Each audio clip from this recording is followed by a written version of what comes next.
Honorable Prime Minister who gave this vision to the world. I now invite Honorable Prime Minister for your inaugural address. Give a big round of applause for the Honorable Prime Minister.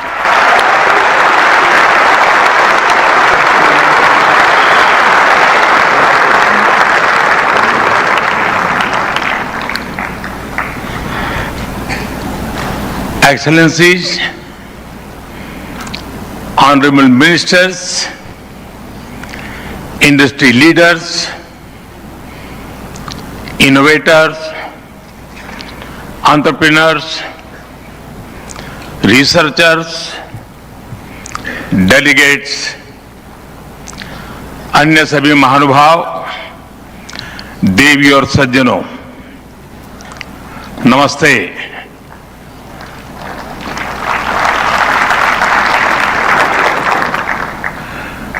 दुनिया की सबसे बड़ी और ऐतिहासिक AI impact summit में आप सभी का हार्दिक अभिनंदन है। ये समिट जिस भारत में हो रही है वो भारत 1/6 ऑफ ह्यूमैनिटी को रिप्रेजेंट करता है। भारत दुनिया की सबसे बड़ी युवा आबादी का देश है, सबसे बड़े टेक टैलेंट पूल का केंद्र है, सबसे बड़े टेक एनेबल्ड इकोसिस्टम का उदाहरण है। भारत नई टेक्नोलॉजी बनाता भी है और उसे अभूतपूर्व तेजी से अपनाता भी है। नई टेक्नोलॉजी के प्रति उत्सुक 140 करोड़ भारतीयों की ओर से मैं आप सभी heads of governments, global AI ecosystem के लीडर्स और इनोवेटर्स का इस समिट में स्वागत करता हूं, आपका आभार व्यक्त करता हूं। इस समिट का भारत में होना भारत के साथ ही पूरे ग्लोबल साउथ के लिए गर्व का विषय है। इस समिट में एआई जगत के हुज हू यहां पर मौजूद है। दुनिया के 100 से ज्यादा देशों का रिप्रेजेंटेशन, दुनिया के कोने कोने से यहां आए महानुभाव इसकी सफलता को नई ऊंचाई पर ले जा रहे हैं। इसमें यंग जनरेशन की जो उपस्थिति हमने देखी है वो एक नया विश्वास पैदा करती है। आमतौर पर नई टेक्नोलॉजी को लेकर कुछ लोगों में शुरुआती में संदेह होता है, लेकिन जिस तेजी और To think like the engineer who designs payment systems that just work, sign up for this free masterclass by Scalar. You'll understand how clean architecture keeps payment flows predictable and safe, and learn how to use ORMs, design schemas, and apply object-oriented programming to support complex transactions. Register now. Exhibition को लेकर भी बहुत उत्साह रहा है। खासकर young talent बहुत बड़ी संख्या में आया है। एग्रीकल्चर, सिक्योरिटी, दिव्यांगजनों की मदद, मल्टीलिंगुअल पॉपुलेशन की तमाम जरूरतों से जुड़े जो भी सॉल्यूशंस यहां प्रेजेंट किए गए हैं वो इस फील्ड में मेड इन इंडिया की ताकत और भारत की इनोवेटिव कैपेबिलिटीज का बहुत बड़ा उदाहरण है। साथियों, मानव इतिहास में हर कुछ शताब्दियों के बाद एक टर्निंग पॉइंट आता है और वो टर्निंग पॉइंट सभ्यता की दिशा रीसेट करता है और वहीं से विकास की रफ्तार बदलती है। सोचने, समझने और काम करने के पैराडाइम बदलते हैं। और दिलचस्प बात यह है, जब हम ट्रांसफॉर्मेशन के उस दौर में होते हैं तब उसके वास्तविक इंपैक्ट का अंदाजा भी नहीं होता। जब पत्थरों से पहली बार स्पार्क निकला, किसी ने नहीं सोचा था कि वही चिंगारी सिविलाइजेशनल की फाउंडेशन बनेगी। जब बोली को पहली बार लिपि में बदला गया, किसी ने नहीं जाना था कि रिटन नॉलेज फ्यूचर सिस्टम की बैकबोन बनेगी। जब पहली बार सिग्नल्स को वायरलेस ट्रांसमिट किया गया, किसी ने कल्पना नहीं की थी कि एक दिन पूरी दुनिया रियल टाइम में कनेक्ट होगी। साथियों, आर्टिफिशियल इंटेलिजेंस मानव इतिहास का ऐसा ही ट्रांसफॉर्मेशन है। आज जो हम देख रहे हैं, जो प्रिडिक्ट कर रहे हैं, वो इसके इंपैक्ट का सिर्फ प्रारंभिक संकेत है। एआई मशीनों को इंटेलिजेंट बना रही है, लेकिन उससे भी अधिक मानव सामर्थ्य को कई गुना बढ़ा रही है। अंतर सिर्फ एक है, इस बार स्पीड भी अभूतपूर्व है और स्केल भी अप्रत्याशित है। पहले टेक्नोलॉजी का इंपैक्ट दिखने में दशकों लगते थे।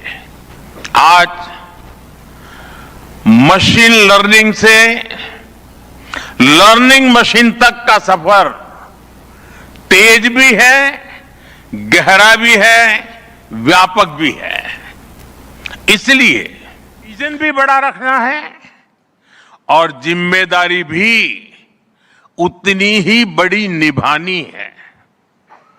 वर्तमान पीढ़ी के साथ ही हमें इस बात की भी चिंता करनी है कि आने वाली पीढ़ियों के हाथों में हम एआई का क्या स्वरूप सौंप कर जाएंगे।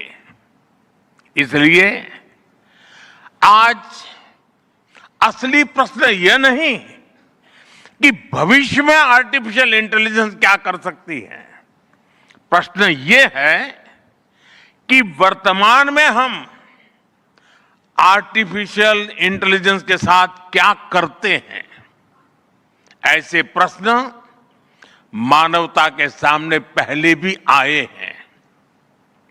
सबसे सशक्त उदाहरण है न्यूक्लियर पावर। हमने उसका डिस्ट्रक्शन भी देखा है और सकारात्मक कंट्रीब्यूशन भी देखा है। एआई भी एक ट्रांसफॉर्मेटिव पावर है। दिशाहीन हुई तो डिसरप्शन, सही दिशा मिली तो सॉल्यूशन। एआई को मशीन सेंट्रिक से ह्यूमन सेंट्रिक कैसे बनाएं, संवेदनशील और उत्तरदायी कैसे बनाएं, यही इस ग्लोबल एआई इंपैक्ट समिट का मूल उद्देश्य है। साथियों, भारत एआई को किस दृष्टि से देखता है, उसका स्पष्ट प्रतिबिंब इस समिट की थीम में है। सर्वजन हिताय, सर्वजन सुखाय। Welfare for all, happiness of all, यही हमारा बेंचमार्क है।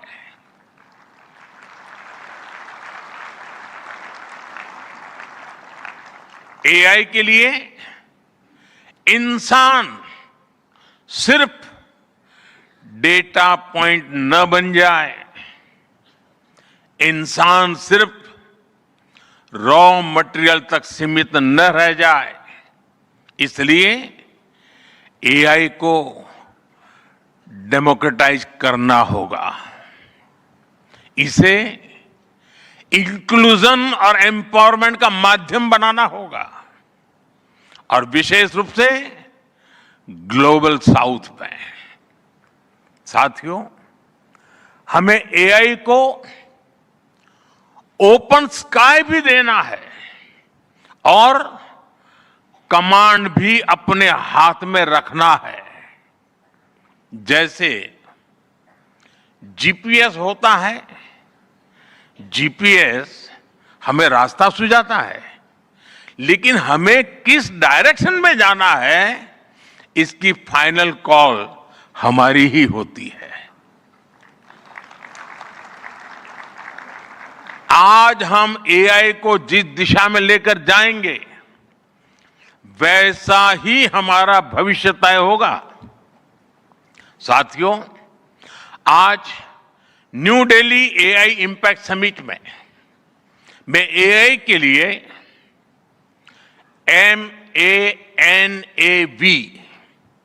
MANAV मानव विजन प्रस्तुत करता हूं।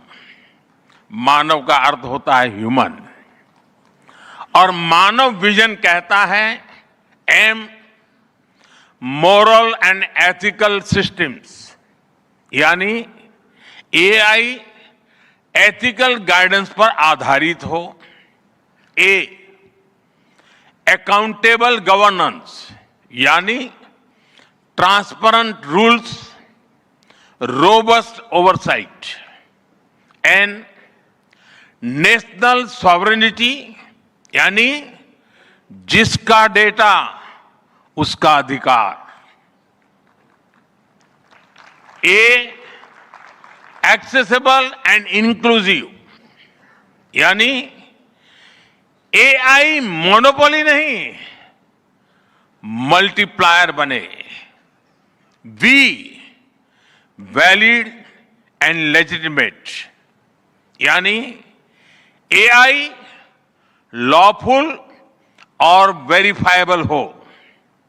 भारत का ये मानव विजन 21वीं सदी की एआई आधारित दुनिया में मानवता के कल्याण की अहम कड़ी बनेगा। साथियों, दशकों पहले जब इंटरनेट की शुरुआत हुई तो कोई सोच भी नहीं पाता था कि इससे कितनी जॉब्स बनेगी। यही बात एआई में है। आज कल्पना करना मुश्किल है कि आने वाले समय इस फील्ड में किस तरह की जॉब पैदा होगी। एआई का future of work pre defined नहीं है। ये हमारे निर्णय पर, हमारे कोर्स ऑफ एक्शन पर निर्भर होगा। मैं समझता हूं हमारे लिए फ्यूचर ऑफ वर्क एक नई अपॉर्चुनिटी है। ये ह्यूमंस और इंटेलिजेंट सिस्टम्स के साथ मिलकर काम करने का युग है। We are entering an era where humans and intelligent systems co-create, co-work and co-evolve। AI हमारे काम को और अधिक स्मार्ट, एफिशिएंट और इंपैक्टफुल बनाएगा। हम बेहतर डिजाइन करेंगे, तेज बिल्ड करेंगे और बेहतर डिसीजन ले सकेंगे। इससे और ज्यादा लोगों को हायर वैल्यू, क्रिएटिव और मीनिंगफुल रोल्स भी मिलेंगे। ये इनोवेशन, एंटरप्रेन्योरशिप और न्यू इंडस्ट्रीज के लिए बड़ा मौका है। इसलिए हमें स्किलिंग, रीस्किलिंग और लाइफ लॉन्ग लर्निंग को मास मूवमेंट बनाना होगा। साथियों, future of work inclusive, trusted और ह्यूमन सेंट्रिक होगा। अगर हम मिलकर आगे बढ़ें तो आर्टिफिशियल इंटेलिजेंस पूरी मानवता की क्षमता को नई ऊंचाइयों तक ले जाएगी। साथियों, कहा जाता है sunlight is the best disinfected, यानी पारदर्शिता ही सबसे बड़ी सुरक्षा है। कुछ देश और कंपनियां मानती है कि एआई एक स्ट्रैटेजिक एसेट है, इसलिए इसे कॉन्फिडेंशियल तरीके से डेवलप किया जाना चाहिए। लेकिन भारत की सोच अलग है। हम मानते हैं कि एआई जैसी तकनीक तभी दुनिया के लिए लाभकारी होगी जब उसे शेयर किया जाएगा, जब कोड ओपन होंगे और शेयर किए जाएंगे, तभी हमारे मिलियंस ऑफ यंग माइंड्स उन्हें बेहतर और सुरक्षित बना पाएंगे। इसलिए आइए कि एआई को ग्लोबल कॉमन गुड के रूप में विकसित किया जाएगा। साथियों, आज की एक बहुत बड़ी आवश्यकता ग्लोबल स्टैंडर्ड्स बनाने की भी है। डीप फेक्स और फैब्रिकेटेड कंटेंट ओपन सोसाइटीज में अस्थिरता ला रहे हैं। फिजिकल वर्ल्ड में हम फूड पर न्यूट्रिशन लेबल्स देखते हैं ताकि हमें पता हो कि हम क्या खा रहे हैं। ठीक उसी तरह डिजिटल वर्ल्ड में कंटेंट पर भी ऑथेंटिसिटी लेबल्स होने चाहिए ताकि लोगों को पता हो कि क्या असली है और क्या एआई से बनाया गया है। जैसे जैसे एआई ज्यादा टेक्स्ट, इमेजेस और वीडियोज बना रहा है, वैसे वैसे इंडस्ट्री में वाटरमार्किंग और क्लियर सोर्स स्टैंडर्ड्स की जरूरत बढ़ती जा रही है। इसलिए ये जरूरी है कि ये विश्वास टेक्नोलॉजी में शुरू से बिल्ट इन हो। साथियों, हमें चिल्ड्रन सेफ्टी के प्रति और अधिक सजग होना होगा। जैसे स्कूल का सिलेबस क्यूरेटेड होता है, वैसे ही एआई स्पेस भी चाइल्ड सेफ और फैमिली गाइडेड होना चाहिए। फ्रेंड्स, आज दुनिया में दो तरह के लोग हैं। एक, जिन्हें एआई में भय दिखता है, वो हमेशा वैसी बात करते हैं। ऐसे लोग जिन्हें एआई में भय दिखता है, और दूसरे वो जिन्हें एआई में भाग्य दिखता है। और साथियों, मैं जिम्मेवारी के साथ कहता हूं, गर्व के साथ कहता हूं, हमें भय नहीं, भारत को एआई में भाग्य दिखता है, भारत को एआई में भविष्य दिखता है।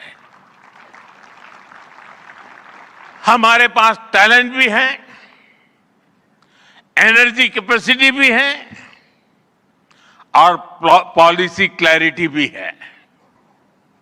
और मुझे आपको ये बताते हुए खुशी है कि इस समिट में 3 भारतीय कंपनियों ने अपने एआई मॉडल्स और एप्स लॉन्च किए हैं। ये मॉडल्स हमारे यूथ के टैलेंट को दिखाते हैं और भारत जो सॉल्यूशंस दे रहा है उसकी डेप्थ और डाइवर्सिटी का भी प्रतिबिंब है। साथियों, भारत सेमीकंडक्टर और चिप मेकिंग से लेकर क्वांटम कंप्यूटिंग तक एक रिजिलिएंट इकोसिस्टम बना रहा है। सिक्योर डेटा सेंटर्स, मजबूत IT backbone, dynamic startup ecosystem Bharat को एफोर्डेबल, स्केलेबल और सिक्योर एआई सॉल्यूशंस का नेचुरल हब बनाते हैं।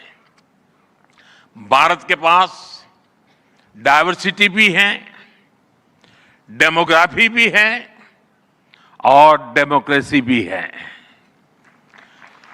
जो एआई मॉडल भारत में सक्सीड करता है वो ग्लोबली डिप्लॉय हो सकता है। इसलिए मैं आप सभी को आमंत्रित करता हूं, design and develop in India, deliver to the world, deliver to humanity. एक बार फिर आप सभी को मेरी बहुत बहुत शुभकामनाएं। थैंक यू, धन्यवाद।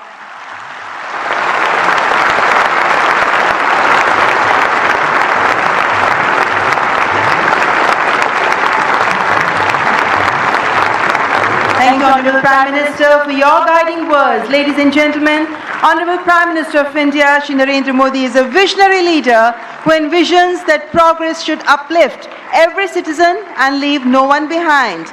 And reflecting his vision, the address of the Honorable Prime Minister was presented in sign language live through artificial intelligence, marking a significant step towards accessibility and inclusivity. Guided by the 3 pillars of people, planet and progress, from the timeless principle of Sarvajan Hitai, Sarvajan Sukhai, to the vision of sovereign AI and AI sovereignty, India's approach is impact-oriented and people-centric. I extend my heartfelt gratitude to all our distinguished guests, including His Excellency Emmanuel Macron, and to all the global leaders, speakers and delegates for their august presence. Thank you all for joining us. Ladies and gentlemen, from India's perspective, India's development journey in AI is focused on development of AI for the global south, from limited ownership of AI to inclusive participation. That's India's approach to AI. Ladies and gentlemen, your presence has reaffirmed our. तो आपने संबोधन सुना यहाँ पर प्रधानमंत्री नरेंद्र मोदी का, और इस संबोधन की जो बड़ी बातें थी वो आपके साथ हम यहाँ साझा कर रहे हैं। खासतौर से प्रधानमंत्री ने कहा कि भारत दुनिया की सबसे बड़ी युवा आबादी वाला देश है और इसका देखिए किस तरीके से हम आने वाले समय। नमस्कार। Honourable prime minister Shri Narendra Modi ji, honourable president Macron, president Pamelin, respected heads of states and heads of government, honorable ministers, distinguished delegates, friends from the industry, media and dear students. A very warm welcome to India. Welcome to the first AI summit in the global south and of course the biggest AI summit so far. We have participation from 118 countries. Thank you all for making this summit a grand success. Friends, AI is a foundational technology. It is already transforming how we work, learn and make decisions. Our Honorable Prime Minister Shri Narendra Modi ji believes that the true value of technology lies in ensuring that its benefits reach the masses. Our Prime Minister's vision is to democratize technology, deploy it at scale, make it accessible to all. That's why in our country, in India, we are working on all the 5 layers of the AI stack. The first layer is the application layer. We sincerely believe that ROI will come from this layer. And this is where the real benefit will flow to the masses in line with our Prime Minister's vision. That is why we are building real world solutions in healthcare, agriculture, education, logistics, design, financial services, every sector wherever the benefits can reach the masses. The second layer is the model layer, and that's where the sovereignty comes in. While we understand that very large models will continue to push the frontier, we also understand and believe that more than 90% of the use cases can be addressed with smaller focused models. These specialized models will deliver greater value to our masses by addressing specific use cases at much lower cost per token as well as overall cost of access. Our bouquet of sovereign models, many of which have been launched during this summit, they are all focused on. We must pursue it boldly, approach it responsibly, and work through this defining moment together. Why bold? Because AI can improve billions of lives and solve some of the hardest problems in science. For 50 years, predicting protein structures was a grand challenge and a blind spot that stalled drug discovery. Demis Hassabis and his team at Google DeepMind asked an audacious question: how could we use AI to solve this? That question led to AlphaFold. This breakthrough didn't just win a Nobel Prize, it compressed decades of research into a database that is now 90 countries are using it to develop malaria vaccines, fight antibiotic resistance, and much more.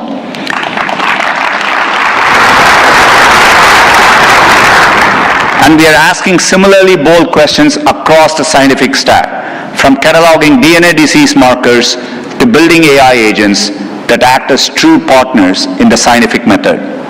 We must be equally bold in tackling problems in regions that have lacked access to technology. Take El Salvador, where Google has partnered with the government to bring affordable AI-powered diagnosis and treatment to thousands who could never afford to see a doctor. Or in India, where our work together is helping farmers protect their livelihoods in the face of monsoons. Last summer, for the first time, the Indian government sent AI-powered forecasts to millions.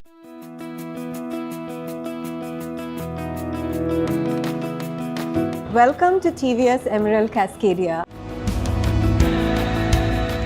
We bring to you a world-class design with a unique L-shaped tower and cascading terraces. This project is set to change the cityscape of Mission Road in central Bangalore. Come, let us experience TVS Emerald Cascadia. This can be the jewel in your crown, and it's yours to claim.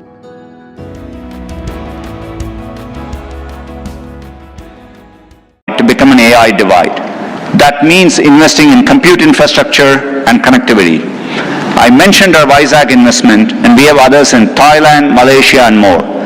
We're also building a vast network of subsea fiber optic cables, including 4 new systems between the US and India, as part of our America-India Connect initiative announced yesterday.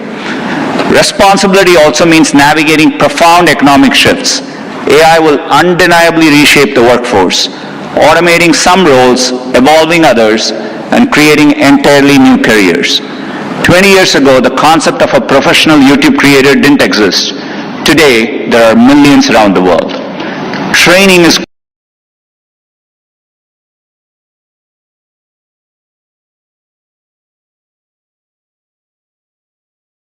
a professional certificate will help people master AI in their jobs available globally. Finally, trust is the bedrock of adoption. We have created tools like SynthID used by journalists and citizen fact checkers globally to help verify the authenticity of the content you read and see. But no matter how bold we are or how responsible, we won't realize AI's full benefits unless we work together. Governments have a vital role that includes as regulators, setting important rules of the road and addressing key risks. And importantly, also as innovators, bringing AI to public services that improve lives and accelerating adoption of these technologies for people and businesses. There are glimmers of this from around the globe, from the Ugandan government using AI and satellite imagery to locate priority areas for electrification, to getting potholes fixed for residents more efficiently in Memphis, Tennessee, by using AI scans of road surfaces from buses. Tech companies must also step up, building products that boost knowledge, creativity, and productivity to help people achieve their dreams. And we also need companies of all sizes thinking about this, harnessing AI to innovate and transform their businesses and sectors, and to skill up and empower workers. We have the opportunity to improve lives at a once-in-a-generation scale. I know we have the capability to do this, and looking at the leaders here today, I believe we also have the will. Now we must do the work together. Thank you.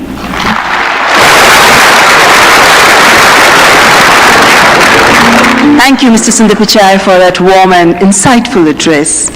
Excellencies, ladies and gentlemen, it's a great honor to invite His Excellency Antonio Guterres, Secretary General of the United Nations, to present his address. A global leader championing peace, cooperation, and sustainable progress. Please join me in giving him a warm welcome.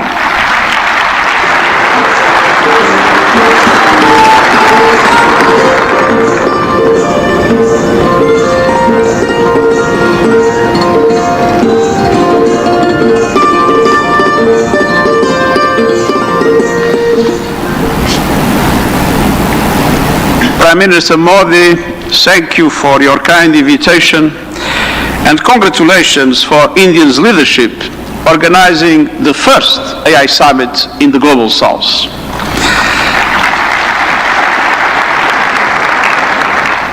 Meeting in India has special meaning.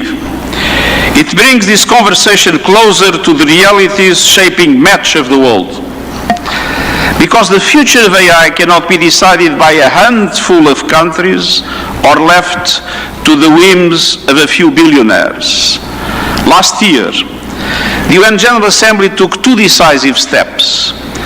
First, creating an independent international scientific panel on AI. And I'm happy to announce that the panel has now been appointed. These 40 leading experts from across regions and disciplines embody a clear message. AI must belong to everyone. We must replace hype and fear with shared evidence and close knowledge gaps.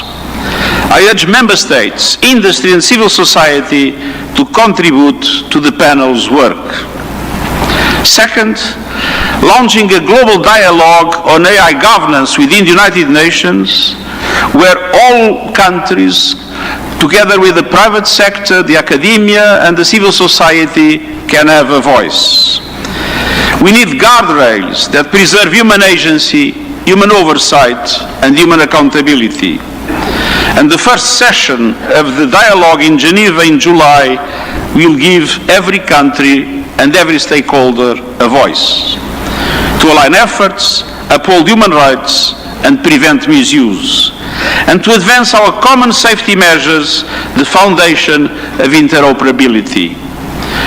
That builds trust across borders for regulators and businesses, and trust and turns compatibility into opportunity. Your discussions here will culminate in the global dialogue. But without investment, many countries will be locked out of the AI age. AI must be accessible to everyone. That is why, encouraged by the General Assembly of the United Nations, I'm calling for a global fund on AI to build basic capacity in developing countries. Skills, data, affordable computing power, and inclusive ecosystems. Our target is $3 billion US. That is less than 1% of the annual revenue of a single tech company. A small price for AI diffusion that benefits all, include businesses building AI.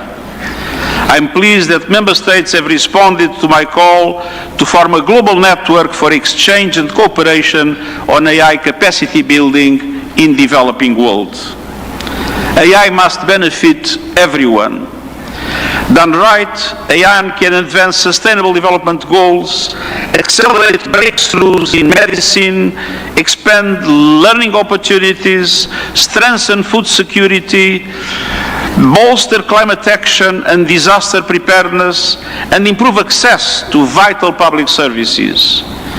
But it can also deepen inequality, amplify bias, and fuel harm.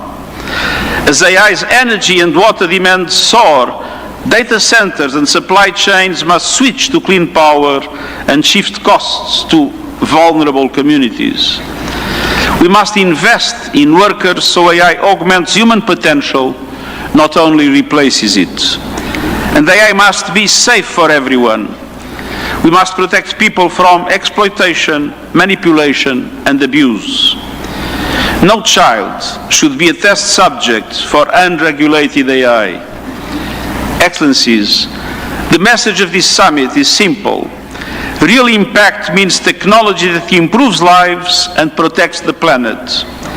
So let's build AI for everyone with dignity as the default setting. Thank you.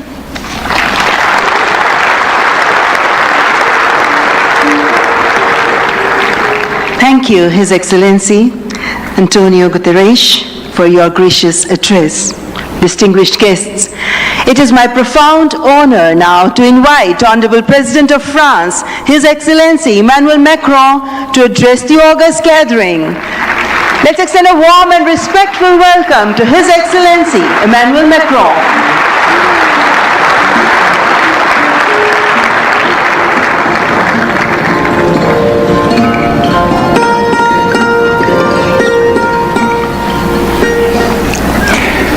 Mr. Prime Minister, dear Narendra Modi, Head of State and Government, Ministers, Ambassadors, CEOs, ladies and gentlemen, Namaste.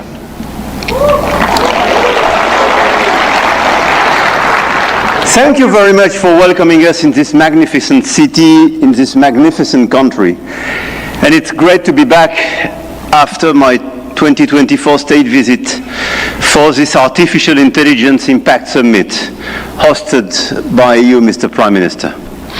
And I want to start with a story. 10 years ago, a street vendor in Mumbai could not open a bank account. No address, no papers, no access. And today, the same vendor accepts payments on his phone, instantly.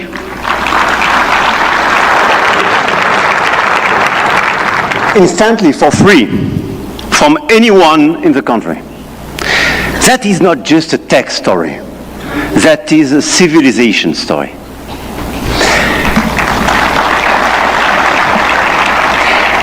And India built something that no other country in the world has built. A digital identity for 1.4 billion people. A payment system that now processes 20 billion transactions every month. A health infrastructure that has issued 500 million digital health IDs. Here are the results.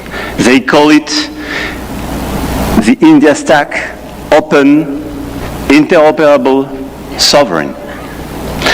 That, dear friends, is what this summit is about. We are clearly at the beginning of a huge acceleration, and you perfectly described it during your interventions. But let me just recap during 1 year what happened. Last year, when France and India co-hosted the AI Action Summit in Paris, we set a global guiding principle for technologies that would transform our societies and our economies. We say then artificial intelligence will be an enabler for our humanity to innovate faster, to disrupt healthcare, energy, mobility, agriculture, public services for the good of mankind. Both of us, we do believe in this revolution. 1 year ago, the landscape started to shift. The US announced Stargate, China launched DeepSeek, AI has become a major field of strategic competition, and big tech got even bigger. And a lot of them are in this room and still accelerated during the last year. AI, GPU, chip tensions are now directly translated in geopolitical and macroeconomic terms. Sometimes for the best, sometimes for the worst, I have to say. But clearly 1 year ago, we demonstrated something else.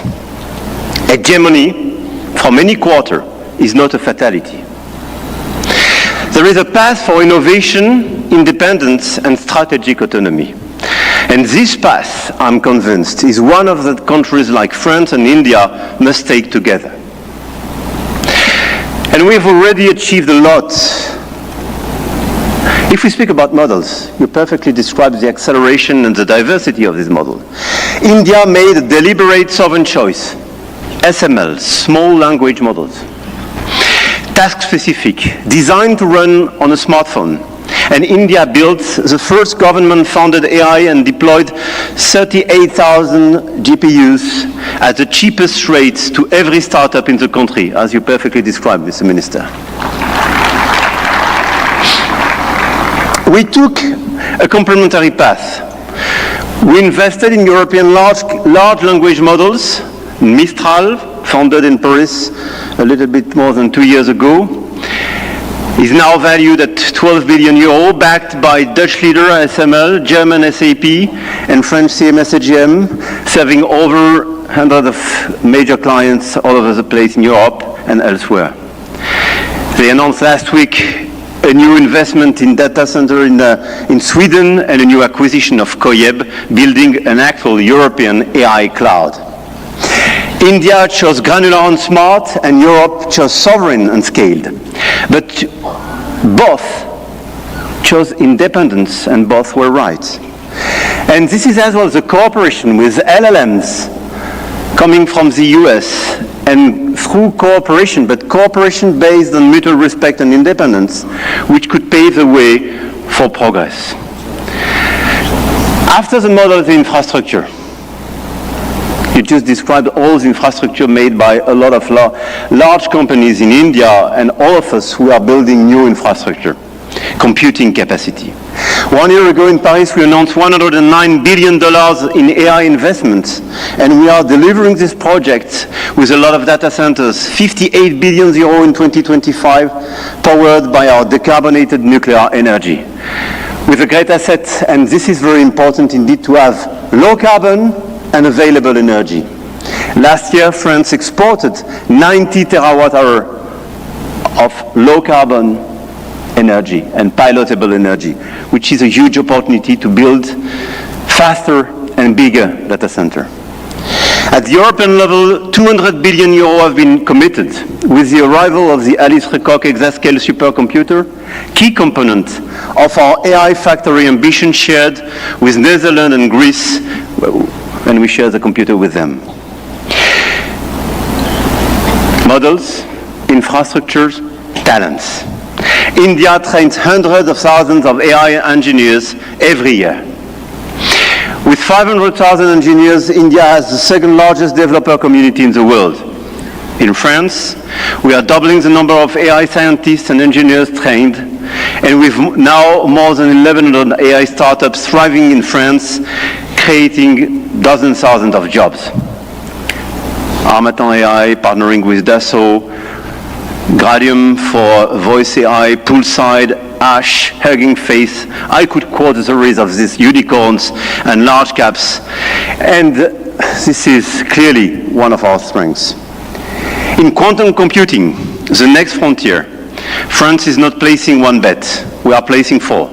4 technologies, 4 French companies, Pascal, Pandela, Alice and Bob, Quobly, and one ambition, to make Europe a quantum power. which is also the ambition of AMI Labs, Advanced Machine Intelligence Labs, from our dear Yann Lequin for Frontier Research. The smartest AI is not the most expensive. It is the one built by the best people and for the right purpose. Models, infrastructure, talents, capital, and adoption. This is where the Indian model is truly revolutionary, providing solutions for everyone in the country. From 200 million of Indian farmers in their own dialect to travel advice for 400 million of pilgrims. Or AI diagnostics for rural clinics, all running on India's digital public infrastructure. Open rails, near zero cost. Adoption is key, and being inclusive is key. In Europe, our AI factories optimize energy grids, transform logistics, reinvent healthcare administration, and we are proving you can build a competitive AI industry while protecting your citizens' data. And opposite to what some misinformed friends have been saying, Europe is not blindly focused on regulation. Europe is a space for innovation and investment, but it is a safe space. And safe spaces win in the long run. I'm sure of that. Now, the point of this summit was not only to say, let's do more. It was to say, let's do better together. AI may be a powerful accelerator of productivity and a major shift for labor markets. This is why access to AI for all is critical. France and India share a common vision, a sovereign AI used to protect our planet and to foster prosperity for all.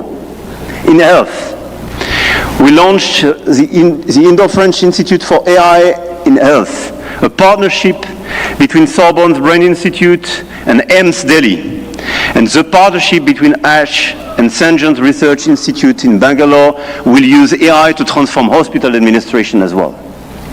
In language, we jointly launched Current AI for sustainable and sovereign AI access, and this year we announced an open hardware tool for translation into Indian languages and dialects, because AI that doesn't understand dialects is not AI for all.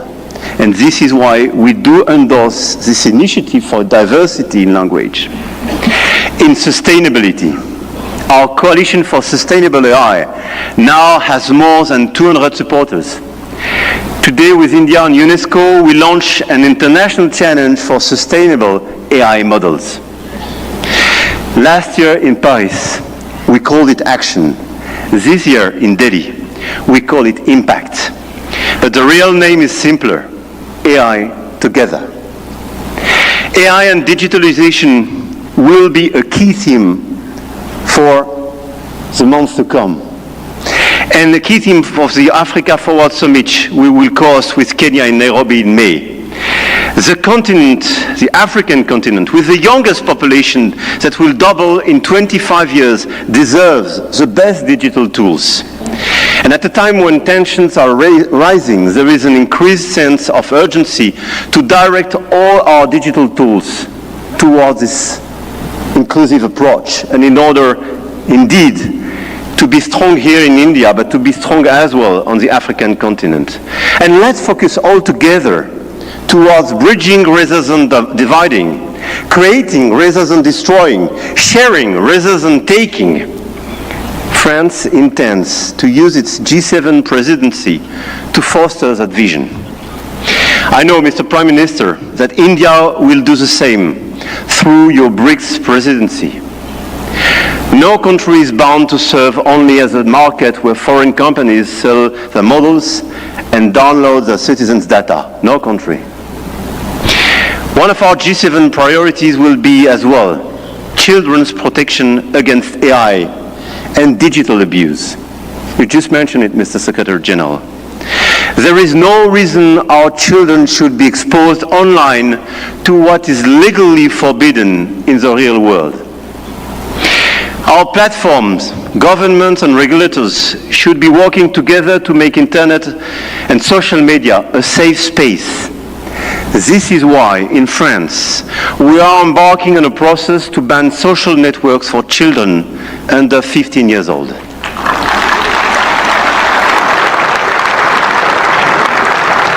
And we are committed here in this journey with a lot of several European countries being present here today. Greece, Spain. I know, Mr. Prime Minister, you will join this club. And this is a great news that India will join such an approach in order to protect children and teenagers.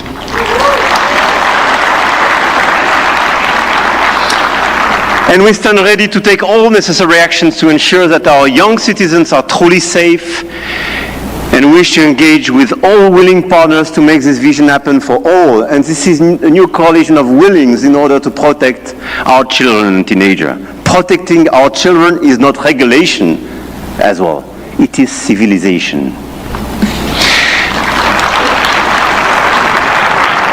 To conclude, the message I have come to convey is that we are determined to continue to shape the rules of the game, and to do with our allies, such as India, because we believe in core shared values: science, rule of law, global balance, efficient multilateralism, innovation for the benefit of all.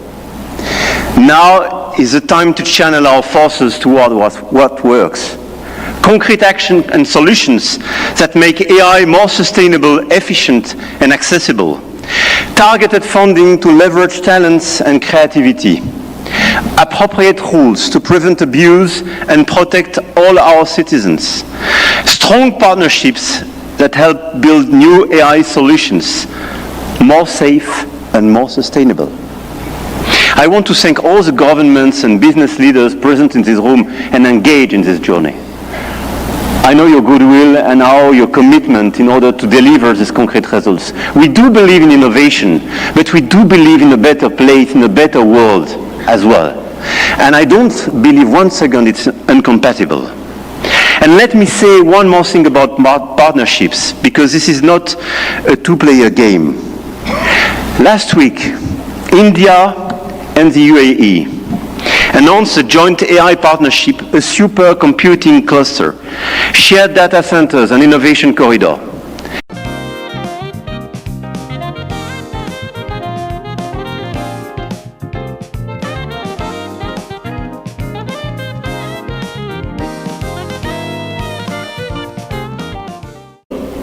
With UAE, we engaged and they committed billions of euro for innovation and data centers in our country, and this partnership creates more value together. This is not dependency. This is intelligent convergence between governments, with companies, large caps, startups, and this is clearly this intelligent convergence which can provide results. The old world said you compete or you lose. The new world says you connect or you fall behind.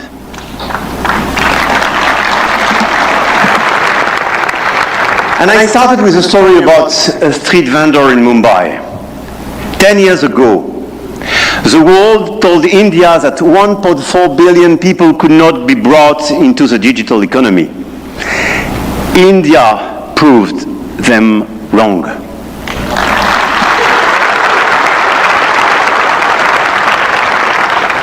Today, some say AI is a game only the biggest can play.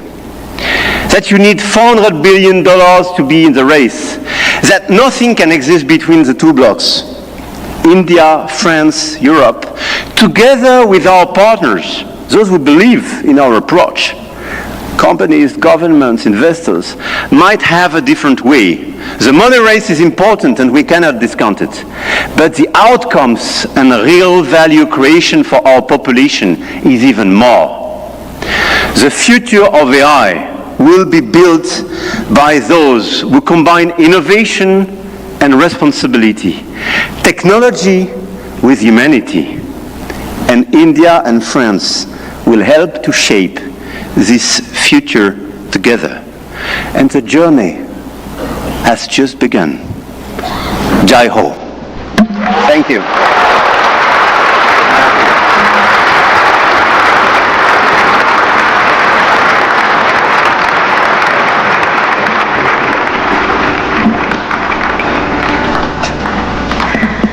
Thank you, His Excellency Emmanuel Macron, for your visionary address and for strengthening the spirit of international cooperation in shaping the AI-powered future. Ladies and gentlemen, may I now invite Shri Ashwini Vaishnav, Honorable Minister for Electronics and Information Technology, to announce the New Delhi Frontier AI commitments.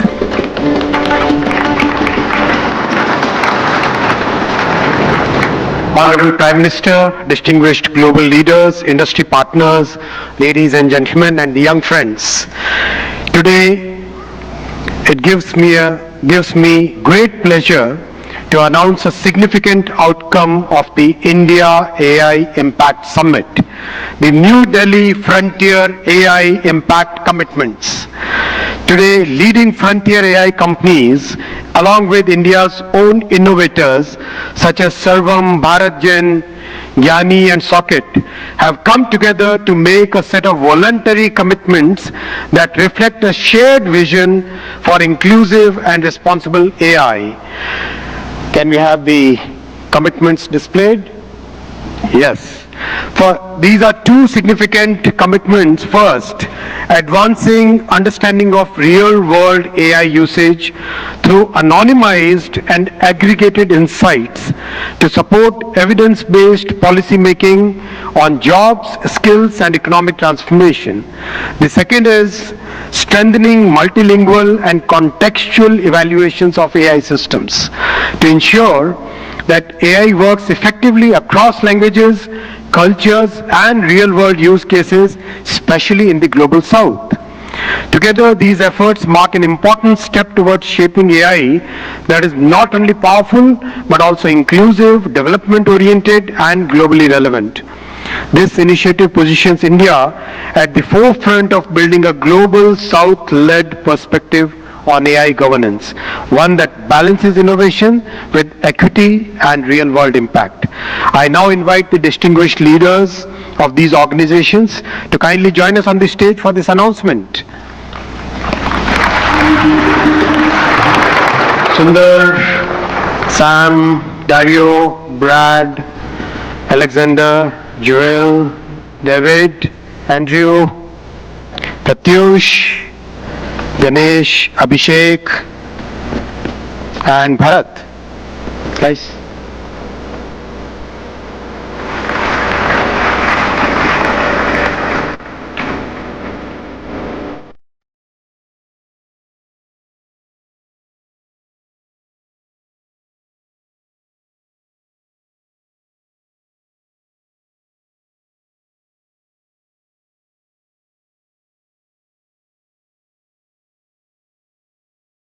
I now invite Honorable Prime Minister of India, Shri Narendra Modi ji, to join the leaders in this major commitment out of the AI Impact Summit.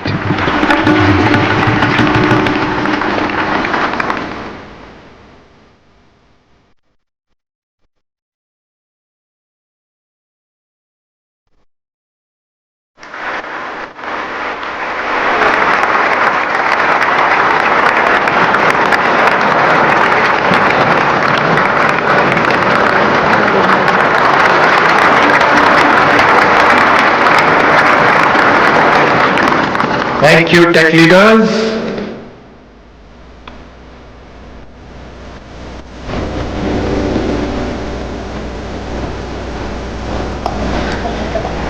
Friends, the leader who gave this vision to the world, I now invite Honorable Prime Minister for your inaugural address. Give a big round of applause for the Honorable Prime Minister.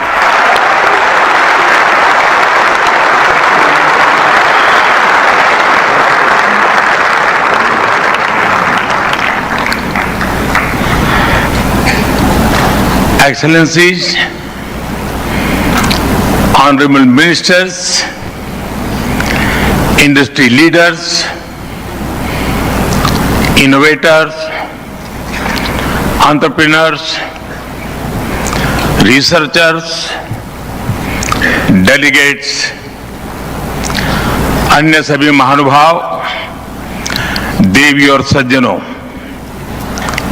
नमस्ते।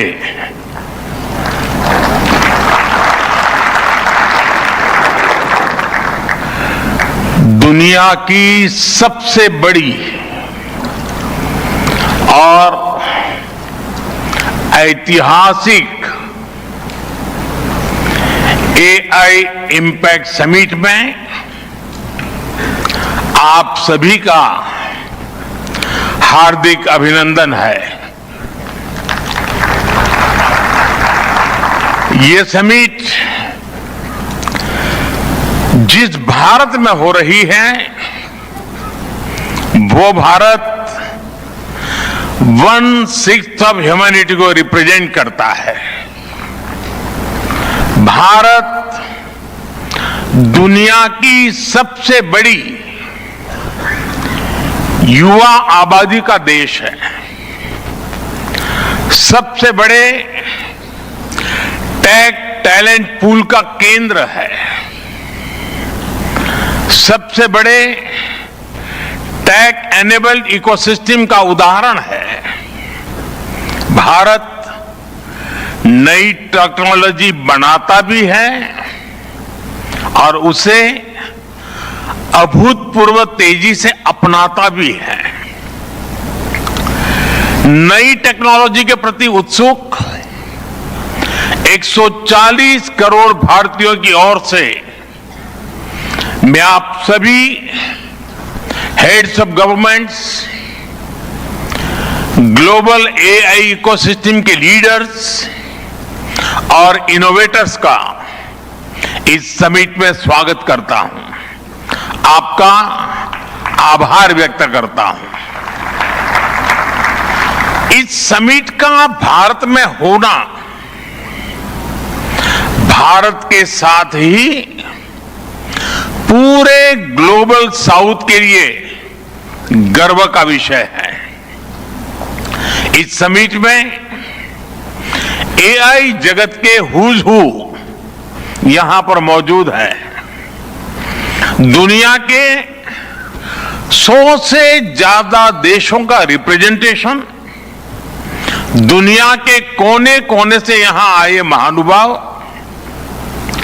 इसकी सफलता को नई ऊंचाई पर ले जा रहे हैं। इसमें यंग जनरेशन की जो उपस्थिति हमने देखी है वो एक नया विश्वास पैदा करती है। आमतौर पर नई टेक्नोलॉजी को लेकर कुछ लोगों में शुरुआती में संदेह होता है, लेकिन जिस तेजी और भरोसे के साथ दुनिया की युवा पीढ़ी एआई को स्वीकार कर रही है, उसकी ओनरशिप ले रही है, एआई का इस्तेमाल कर रही है, वो अभूतपूर्व है। यहां एआई समिट की एग्जीबिशन को लेकर भी बहुत उत्साह रहा है। खासकर यंग टैलेंट बहुत बड़ी संख्या में आया है। एग्रीकल्चर, सिक्योरिटी, दिव्यांगजनों की मदद, मल्टीलिंगुअल पॉपुलेशन की तमाम जरूरतों से जुड़े जो भी सॉल्यूशंस यहां प्रेजेंट किए गए हैं वो इस फील्ड में मेड इन इंडिया की ताकत और भारत की इनोवेटिव कैपेबिलिटीज का बहुत बड़ा उदाहरण है। साथियों, मानव इतिहास में हर कुछ शताब्दियों के बाद एक टर्निंग पॉइंट आता है और वो टर्निंग पॉइंट सभ्यता की दिशा रीसेट करता है और वहीं से विकास की रफ्तार बदलती है। सोचने, समझने और काम करने के पैराडाइम बदलते हैं और दिलचस्प बात यह है, जब हम ट्रांसफॉर्मेशन के उस दौर में होते हैं तब उसके वास्तविक इंपैक्ट का अंदाजा भी नहीं होता।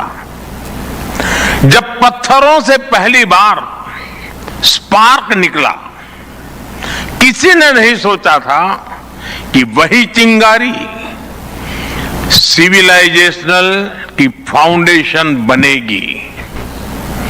जब बोली को पहली बार लिपि में बदला गया, किसी ने नहीं जाना था कि रिटन नॉलेज फ्यूचर सिस्टम की बैकबोन बनेगी। जब पहली बार सिग्नल्स को वायरलेस ट्रांसमिट किया गया, किसी ने कल्पना नहीं की थी कि एक दिन पूरी दुनिया रियल टाइम में कनेक्ट होगी। साथियों, आर्टिफिशियल इंटेलिजेंस मानव इतिहास का ऐसा ही ट्रांसफॉर्मेशन है। आज जो हम देख रहे हैं, जो प्रिडिक्ट कर रहे हैं, वो इसके इंपैक्ट का सिर्फ प्रारंभिक संकेत है। एआई मशीनों को इंटेलिजेंट बना रही है, लेकिन उससे भी अधिक मानव सामर्थ्य को कई गुना बढ़ा रही है। अंतर सिर्फ एक है, इस बार स्पीड भी अभूतपूर्व है और स्केल भी अप्रत्याशित है। पहले टेक्नोलॉजी का इंपैक्ट दिखने में दशकों लगते थे। आज मशीन लर्निंग से लर्निंग मशीन तक का सफर तेज भी है, गहरा भी है, व्यापक भी है। इसलिए विजन भी बड़ा रखना है और जिम्मेदारी भी उतनी ही बड़ी निभानी है। वर्तमान पीढ़ी के साथ ही हमें इस बात की भी चिंता करनी है कि आने वाली पीढ़ियों के हाथों में हम एआई का क्या स्वरूप सौंप कर जाएंगे। इसलिए आज असली प्रश्न यह नहीं कि भविष्य में आर्टिफिशियल इंटेलिजेंस क्या कर सकती है। प्रश्न यह है कि वर्तमान में हम आर्टिफिशियल इंटेलिजेंस के साथ क्या करते हैं। ऐसे प्रश्न मानवता के सामने पहले भी आए हैं। सबसे सशक्त उदाहरण है न्यूक्लियर पावर। हमने उसका डिस्ट्रक्शन भी देखा है और सकारात्मक कंट्रीब्यूशन भी देखा है। एआई भी एक ट्रांसफॉर्मेटिव पावर है। दिशाहीन हुई तो डिसरप्शन, सही दिशा मिली तो सॉल्यूशन।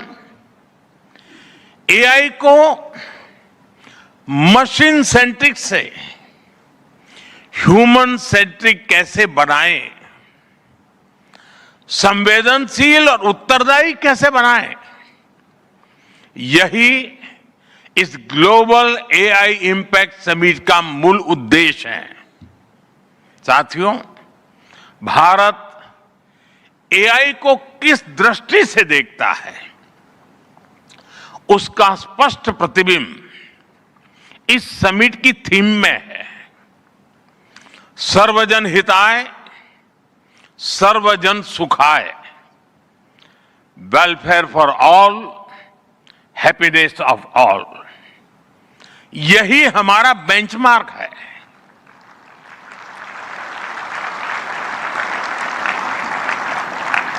एआई के लिए इंसान सिर्फ डेटा पॉइंट न बन जाए, इंसान सिर्फ रॉ मटेरियल तक सीमित न रह जाए।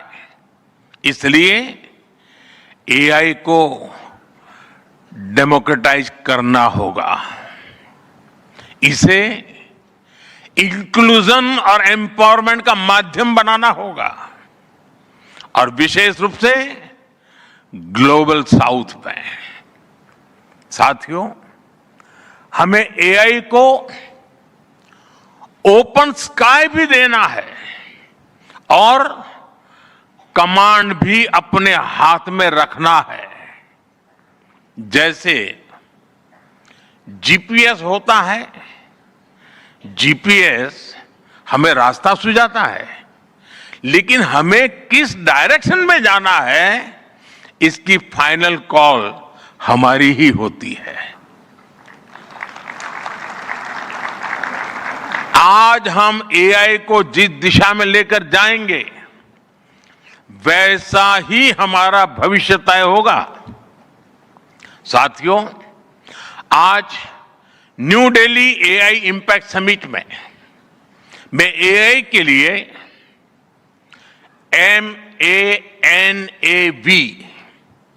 MANAV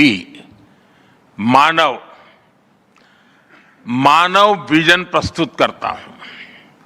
मानव का अर्थ होता है ह्यूमन, और मानव विजन कहता है M moral and ethical systems, यानी एआई एथिकल गाइडेंस पर आधारित हो।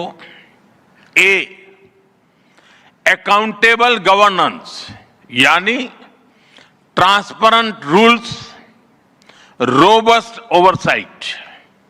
N नेशनल सॉवरेनिटी, यानी जिसका डेटा उसका अधिकार। A एक्सेसिबल एंड इंक्लूसिव, यानी एआई मोनोपोली नहीं, मल्टीप्लायर बने। V वैलिड एंड लेजिटिमेट, यानी एआई लॉफुल और वेरीफाइबल हो। भारत का ये मानव विजन 21वीं सदी की एआई आधारित दुनिया में मानवता के कल्याण की अहम कड़ी बनेगा। साथियों, दशकों पहले जब इंटरनेट की शुरुआत हुई तो कोई सोच भी नहीं पाता था कि इससे कितनी जॉब्स बनेगी। यही बात एआई में है। आज कल्पना करना मुश्किल है कि आने वाले समय इस फील्ड में किस तरह की जॉब पैदा होगी। एआई का future of work pre defined नहीं है। ये हमारे निर्णय पर, हमारे कोर्स ऑफ एक्शन पर निर्भर होगा। मैं समझता हूं हमारे लिए फ्यूचर ऑफ वर्क एक नई अपॉर्चुनिटी है। ये ह्यूमंस और इंटेलिजेंट सिस्टम्स के साथ मिलकर काम करने का युग है।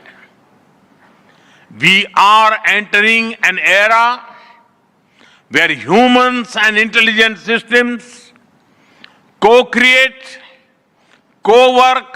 Welcome to Material Depot, your one-stop megastore for interior materials in JP Nagar. Discover the largest selection of wall and floor decor items, from premium tiles and laminates to louvers and wallpapers. We have it all in one place. Choose from our widest range of designer collections and find the perfect fit for your home. Visit our experience center and get instant visualization of your chosen materials along with unbeatable prices and exceptional quality. Experience the difference at Material Depot. And every facet of social development and every service of government. Jio will do so with the same reliability, quality, scale, and extreme affordability that transformed connectivity. India cannot afford to rent intelligence. Therefore, we will reduce the cost of intelligence as dramatically as we did the cost of data.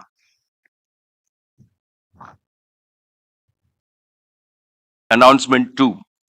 Jio, together with Reliance, will invest 10 lakh crores over the next 7 years, starting this year.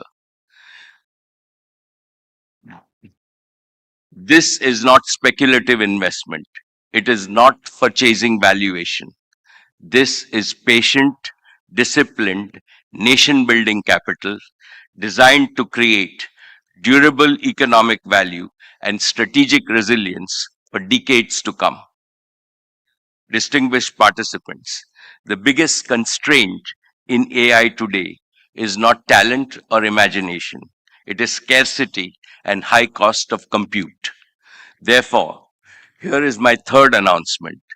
Geointelligence will build India's sovereign compute infrastructure through three bold initiatives. One, gigawatt scale data centers.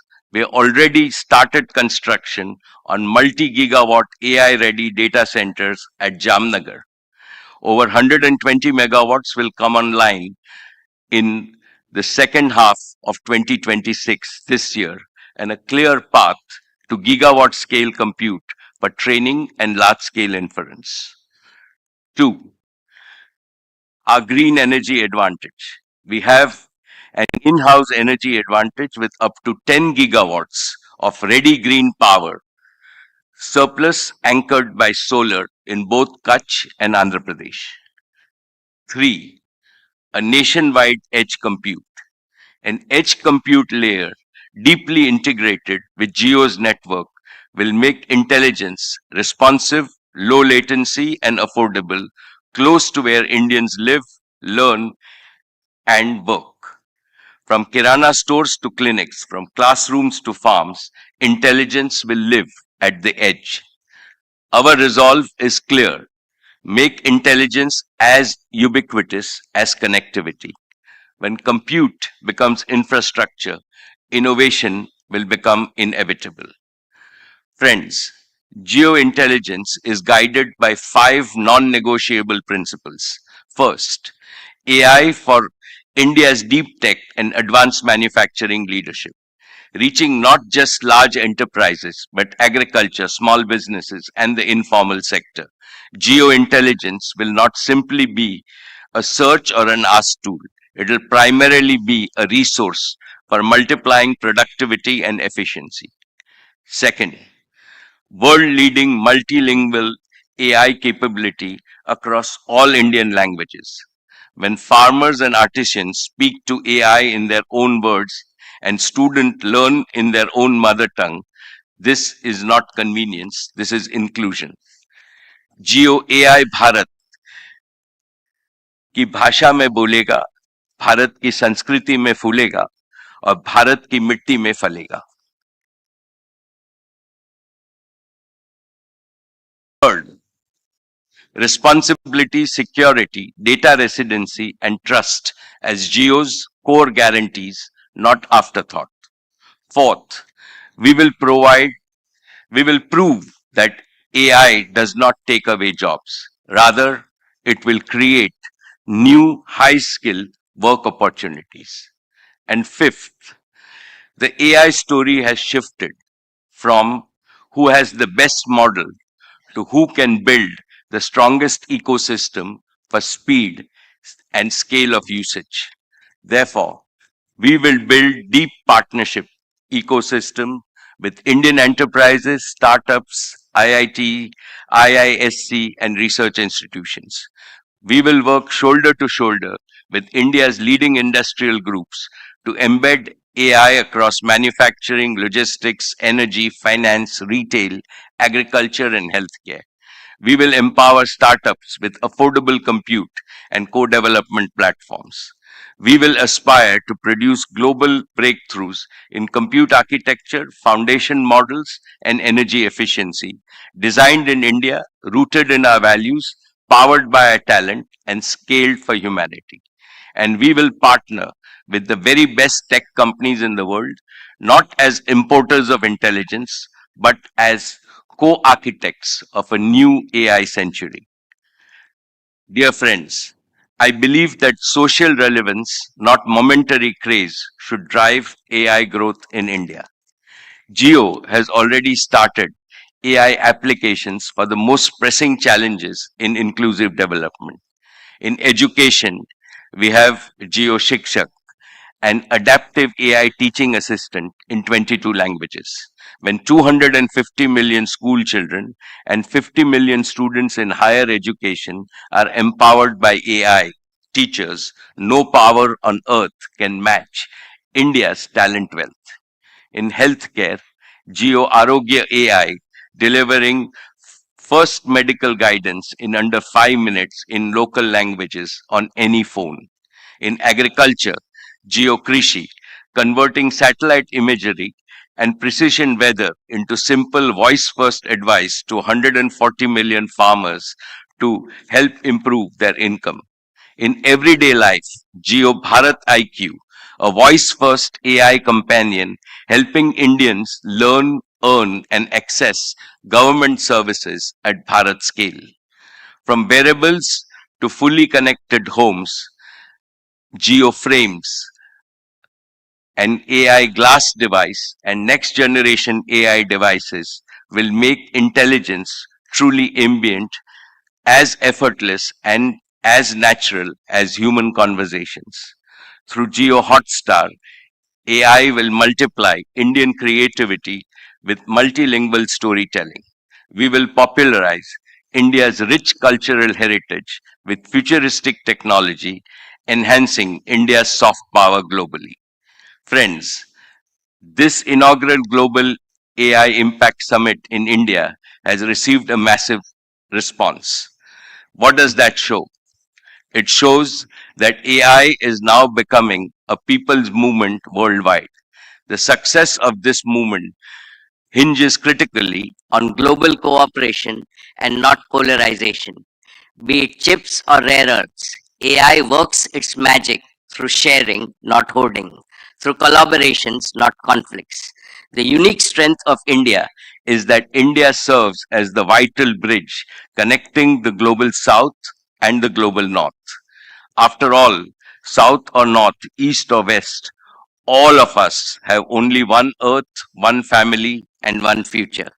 Today, at this summit, let us all pledge to transform this noble aspiration into reality using the most powerful gift of the human mind, AI. Let us combine intelligence with empathy and let us build a better future for all. Thank you. Jai Hind.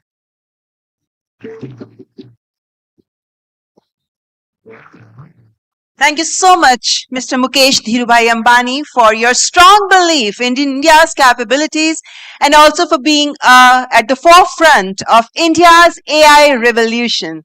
Ladies and gentlemen, let's have a big round of applause for Mr. Ambani.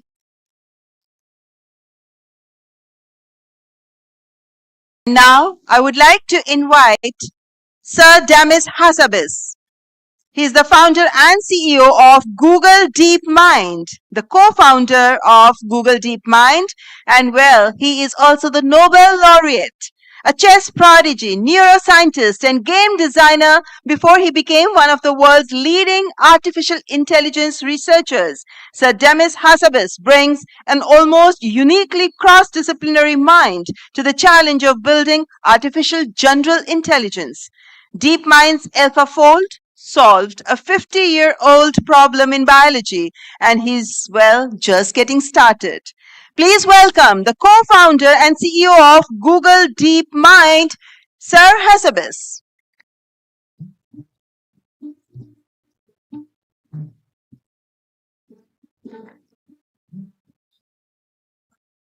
Thank you. It's a huge honor to be here today with so many of my esteemed colleagues from industry, academia, and government.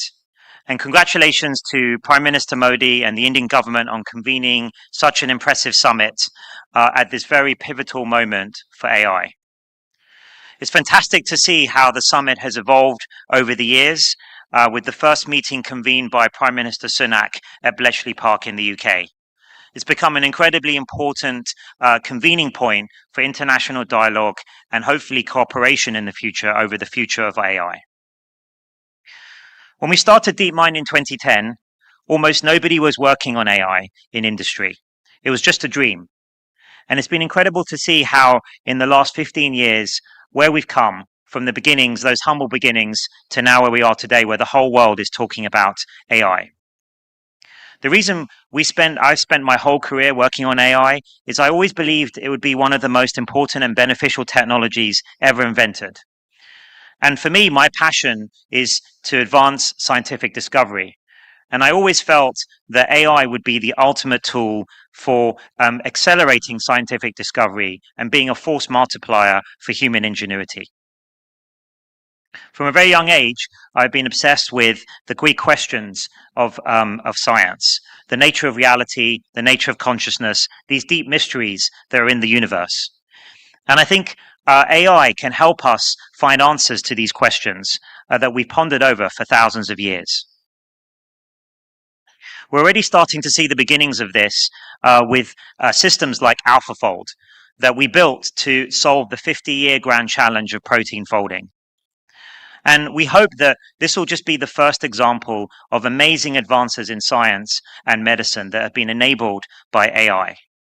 And we and others are working on many other branches of science now to bring AI tools to help advance material science, fusion, physics, and mathematics. In fact, almost every branch of science and medicine can be impacted by AI. And now in 2026, we're another threshold moment where AGI, artificial general intelligence, is on the horizon, maybe within the next 5 years. And we're seeing these general purpose systems, foundational model systems, becoming increasingly capable almost week by week. So this is obviously an amazing opportunity that we should all grasp, economic and productivity, as well as in the sciences. But it's also something that we have to approach with humility and understanding that we don't have all the answers yet as to how this technology is going to develop and to be deployed into the world. I've been really impressed with what I've seen in India. I spent some time prior to the summit in Bangalore. We have a really big office there, Google and DeepMind, a great research office where we do some really critical research that we then bring to our products and our technologies around the world in areas like efficient models, continual learning, and multilingual capabilities. I also had time to give a talk at the Indian Institute of Science at Bangalore, and I was incredibly impressed by the students and the faculty there, their enthusiasm and their energy for AI, and their ideas for how to use AI to improve India standing in the world, and to also seize all the new economic opportunities and scientific opportunities that AI opens up. It was incredibly impressive to see the energy around the country. And I think that India will indeed be a powerhouse for AI across the globe. We have many partnerships. Sundar, you heard Sundar announce many Google partnerships that we have with India. I'm especially proud of our deep partnership with Mr. Ambani and the Reliance Jio group to bring intelligence to everyone in India with our Gemini foundation models in partnership with Reliance. So we hope to build on that in the next few years. So if I was to try and quantify what's coming down the line with the advent of AGI, I think it's going to be one of the most momentous periods in human history, probably something more like the advent of fire or electricity. One way maybe we can quantify that is, I think it's going to be something like 10 times the impact of the Industrial Revolution, but happening at 10 times the speed, probably unfolding in a matter of a decade rather than a century. So really, this is an enormous amount of change is going to come, and it's still to be written how we can make that beneficial for the whole world. And I think the main way we should try to do this is by taking a scientific approach, using the scientific method to understand what the capabilities of these systems are, to build good guardrails and monitoring systems, to understand more deeply what these systems are capable of, and how we can make sure that they serve the purposes that we want. And then, of course, simultaneously, we also have to be bold to grasp these new opportunities to advance science and medicine and to improve human health and the human condition that society and the globe badly needs. So I think we've got to try and navigate this moment very carefully, very thoughtfully. And if we do so, I'm very optimistic that we'll usher in a great new era. But of course, this can't just be left to technologists, and that's why summits like this are really important, to bring together all parts of society, the technologists that are building it, the scientists that are building it, governments and how to deploy it for the best use of their citizens, but also artists, social scientists, and philosophers. We need to bring all of these debates into the tent to understand how we should navigate this next period in human history. And I think summits like this, international summits like this, are critical to encourage this kind of international dialogue and cooperation. And if we get this right, these next steps right, I think we can usher in a new golden era of scientific discovery and improve the lives and health of everyone in the world. Thank you.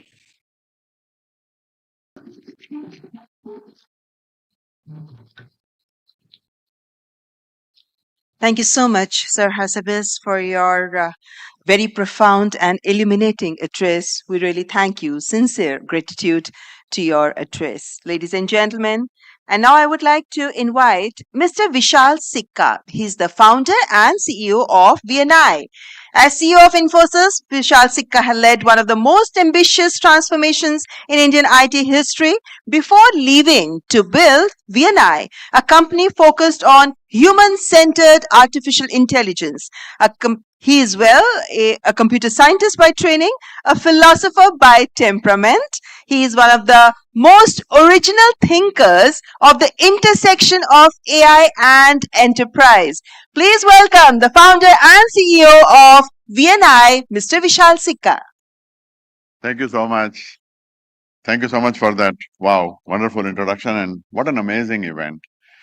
I want to share 3 points from a long time that I have spent in AI. My first point is that what we see today in the world of AI, people who know what they are doing with AI are astonishingly effective with AI. Recently, a friend of mine, he and I were students together at Stanford. He has a large service that he runs, open public service. That service was built by 15 people, very world-class engineers, over 9 months. Recently, he rebuilt that service entirely by himself in 14 days using one of the generative AI coding tools. So if you are counting, that is about a more than 250 times improvement in productivity. Now, he's a genius, and not everyone gets a 250 times productivity gain. But you will see that people who understand how to use AI are astonishingly effective with it. And I had a similar experience recently with a customer of mine who is a distributor of home goods.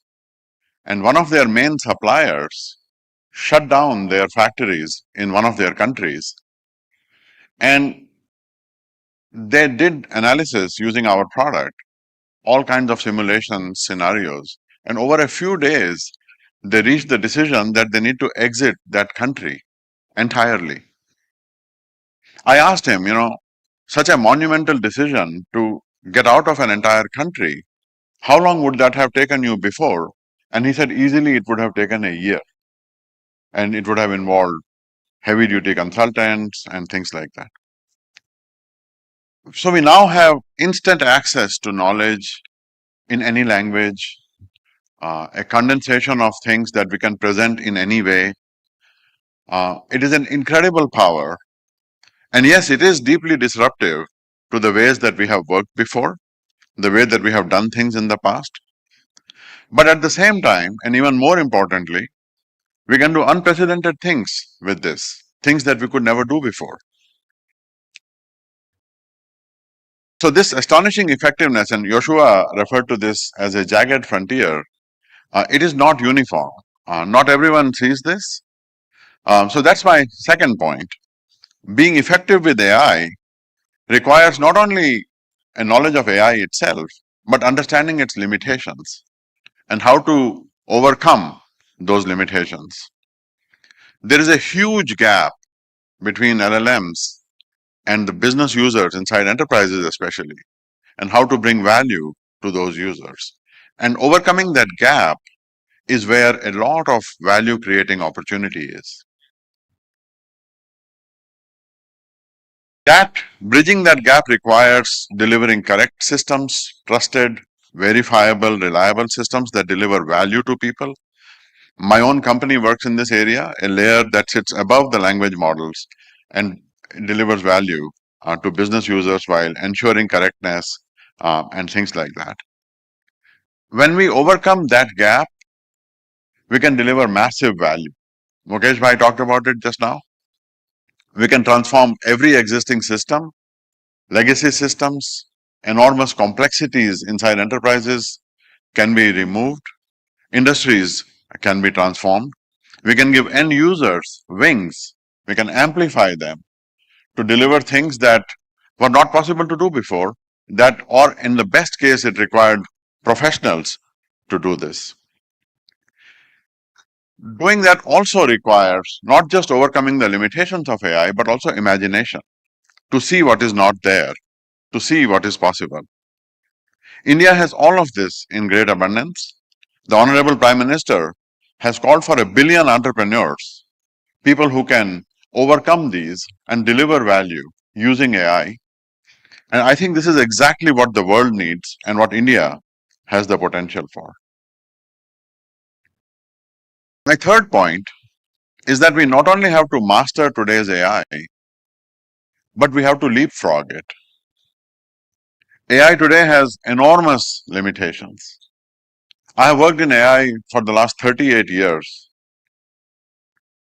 You know, one of our scriptures is Bhaj Govindam. It was written by the Shankaracharya, and it has a beautiful line. Samprapte sannihite kale, nahi nahi rakshati, dukrin karane. What it means is that when you are faced with a life or death situation, the knowledge of a book does not help you. Knowledge without wisdom does not save us. That wisdom comes from living, from doing, from being in the world. AI today has plenty of limitations. Yoshua mentioned hallucinations. That's one of the main issues blocking the use of AI in enterprises. But beyond hallucinations, understanding the world, understanding physical activities, the physical movement, this is one of the next frontiers. Safety of AI, and the Honorable Prime Minister talked about this today, is an existential issue. Swarms of agents can be made to do completely reckless things, and we don't yet have ways to understand or deal with this. And Yoshua and Demis also talked about this. We have to solve this issue. We have to deliver AI that is safe. We have done this with nuclear power for the last 80 plus years. We can and we must do this with AI. Energy is another one of these issues. Where I live in California on Highway 101, just north of San Tomas, I drive by there every time I go to see my dad. There is a massive data center that is coming up. It's 720 megawatts.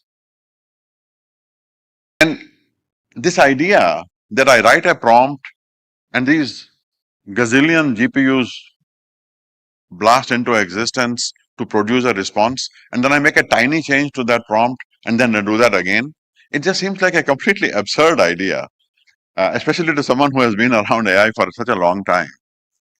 I have, thanks to the Ministry of IT, Honorable Ashwini Vaishnavji, I have a colleague who has been accompanying me throughout this conference, and he told me that yesterday he walked 32,000 steps. And I asked him, what did you eat? And he said, I ate 2 burgers. Shubham, if you're here, 2 burgers. You know, we normally eat 2,000 calories in a day. That's about a 100-watt light bulb, like less than one of these light bulbs. And out of that, our brain, our nervous system is maybe 15, 20 watts. That's like when your laptop is in sleep mode, it takes more power than that. So there are many zeros still to be removed from these models, and the models themselves have to be removed. So I think that there is a tremendous opportunity here. India is a country of the human potential. We have plenty of times before delivered the ability to billion plus Indians. Mukesh bhai talked about Jio, and Sunil talked about Airtel, and how now we have billion plus Indians who have data and connectivity. And when I was young, one of my earliest childhood memories is of worry in my parents' faces around food. They used to tell stories of how there was a shortage of food. And then the Green Revolution happened, and India is now one of the largest exporters of food in one generation. So I think that when you look at the time of intelligence, it is not only an opportunity to learn about this technology, to learn to master this technology, to understand its limitations, but to leapfrog that and to build the next generation of it. And as this summit so vividly demonstrates, we can be on our way to a human revolution powered by AI, by good AI, by purposeful AI, where every one of us, a billion entrepreneurs, is not just making a living, but is making a life. Not some artificial life or some artificial general life, but our own life and the life of others. And that would be so much fun to do. Thank you so much.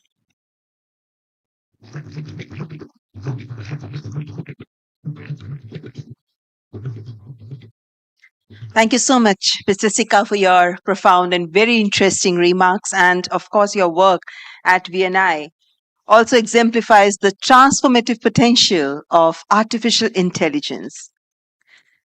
And with this movement on the stage, you can make out that now we are heading into a fireside conversation. And well, this would be a remarkable conversation we're going to have with Mr. Nandan Nilekani, co-founder and chairman Infosys, and Dario Amodei, founder of Anthropic. And before I invite our guests on the stage, let me say a few words about Mr. Nandan Nilekani, who is the architect of Aadhaar, the world's largest biometric identity system, and the intellectual godfather of India's digital public infrastructure movement. Nandan Nilekani has spent decades proving that technology built in the public interest can transform entire societies, and Aadhaar is a big example before the world. His thinking on artificial intelligence and open digital ecosystems is essential reading for anyone serious about this field. So, ladies and gentlemen, I would now invite Mr. Nandan Nilekani and Mr. Dario Amodei for this conversation, which is being moderated by Mr. Rahul Mathan, partner Tri-Legal. I invite all our three guests on the stage.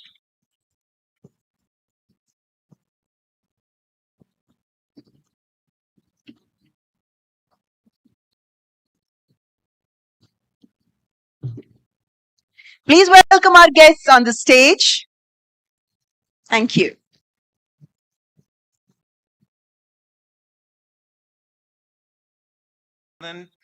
Dario, welcome, Dario. Great speech in the morning.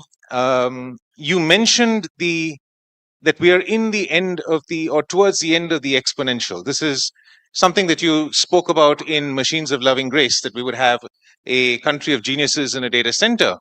And the models over the last, I guess, 2 months have been sort of giving us a sense that we're getting there. But in your podcast with Dwarkesh, you sort of walked that back a bit by saying, we may reach a country of geniuses in a data center, but the impact on society will take a long time. Can you explain what that means? Because we thought we'd do AGI and we would be finished and done with it. Yeah, thank you for having us, Rahul.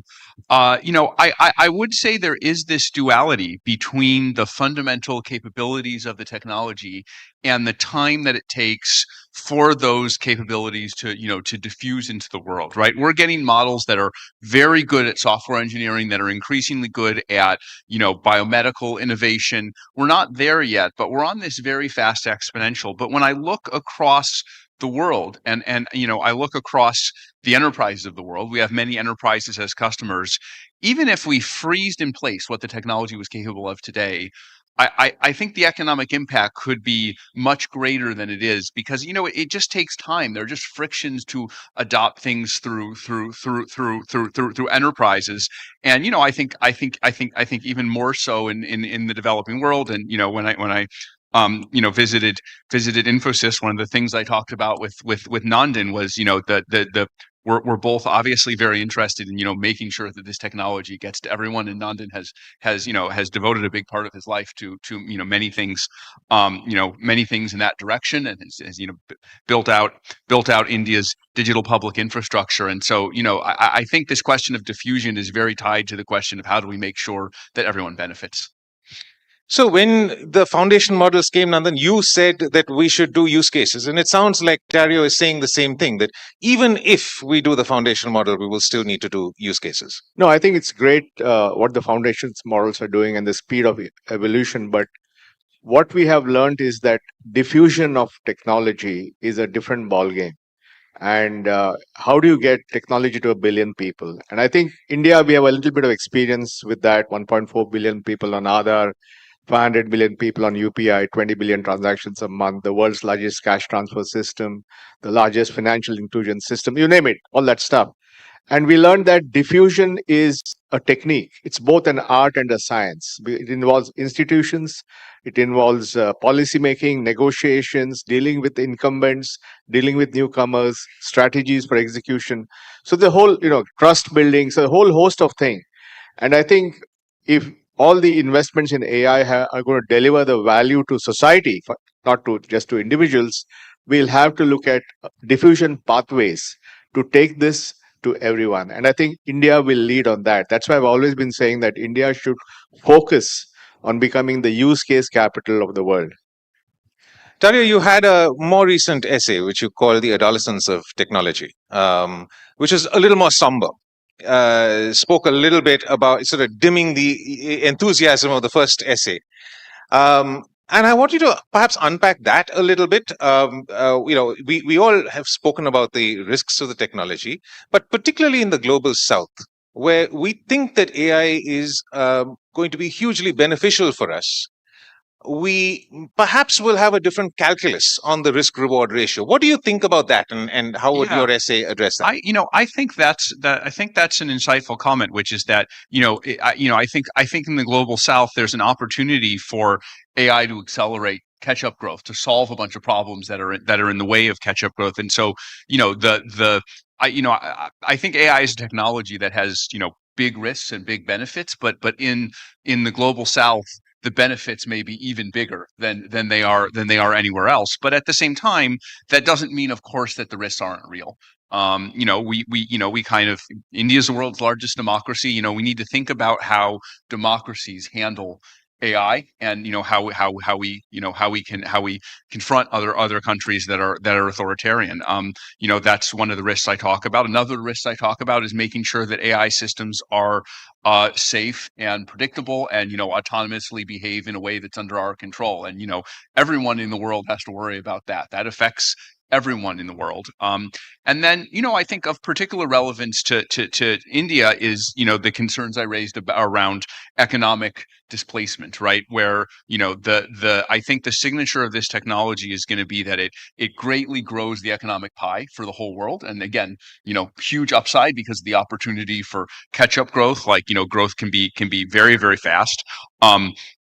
But there's things are going to change, and there's some potential for disruption. And I think what I've been thinking about as I visited India these last few days, and the last time I visited, is how can we work together with the companies in India to kind of drive this growth for everyone, to make sure that the existing companies, large and small, continue to prosper along with us and the other makers of AI, and also on a philanthropic basis, how we make sure that the benefits reach everyone, both in an economic sense, in a health sense, in kind of other senses. So I think India is, it kind of offers a particularly keen distillation of especially the benefits, but also the risks. Nandan, you've had experience with an adolescent technology with the whole DPI.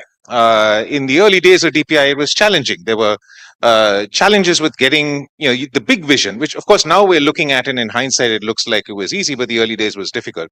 So, as the father of a mature technology, would you want to give the father of an adolescent some advice? I know that makes me a grandfather. So I think when you talk about diffusion, and you have to think of AI. Everybody agrees is like a general purpose technology. Like people give the simile to fire or electricity or whatever. It's about starting from the user and how can we improve their lives. How can we take 1 billion people and help them to learn better? How can we take 1 billion people and give them better healthcare? How can we take 500 million farmers and improve their earnings? You have to start from there and then figure out how to make it happen. And it's not just technology. Technology is just one piece of the puzzle. It's about institutions. It's about trust building. It's about negotiations. It's about guardrails, which Dario mentioned. It's about working with different stakeholders and making them go towards a common vision. So it's diffusion is difficult. It's not a simple task. So I feel that India will demonstrate this because we have the experience of diffusion at population scale in all the various areas. And obviously, diffusion of AI, there are some differences that we need to think about, data, guardrails, and so on. But I think we can build a pathway or multiple pathways to that goal. And that will show the world. Because I believe right now in AI, there's a race to the top and a race to the bottom. And the race to the bottom is faster than the race to the top. So I think all of us who have a stake in AI being useful to humanity have to accelerate and redouble our efforts to make the diffusion happen. Otherwise, the consequences are going to be very, very difficult because there's going to be a backlash. If the only thing that AI does is, create deep fakes or raise the price of your power bill or, all the other things that are happening, people are going to respond. I mean, the resentment of the blue collar worker led to the train wreck of globalization. The resentment of the white collar worker is going to lead to the train wreck of AI. So I think we really have to work very hard to show profound, useful cases of AI. Dario, you were in India in October and you're back again now. You spend a lot of time actually with the developer community. You clearly were impressed because you've come back so quickly. Could you tell us a little bit about, what your experience is with how India is building and using AI? Perhaps just go through the stack. I mean, enterprise, small business, startups, then developers. What's different about the way India does it? Yeah, so I would say there's just an excitement here and technical acumen, and we can even see it in the statistics of usage of Claude. Use of Claude for technical kind of programming and software engineering, mathematical tasks. The fraction is substantially higher here in India than it is in most other places in the world. And every time I go to speak at one of these, we'll host these builder or developer events in India. Just there's a lot of excitement. I can feel the brimming excitement of what is something that we can build. In just the last 4 months, the use of Claude and Claude Code has doubled.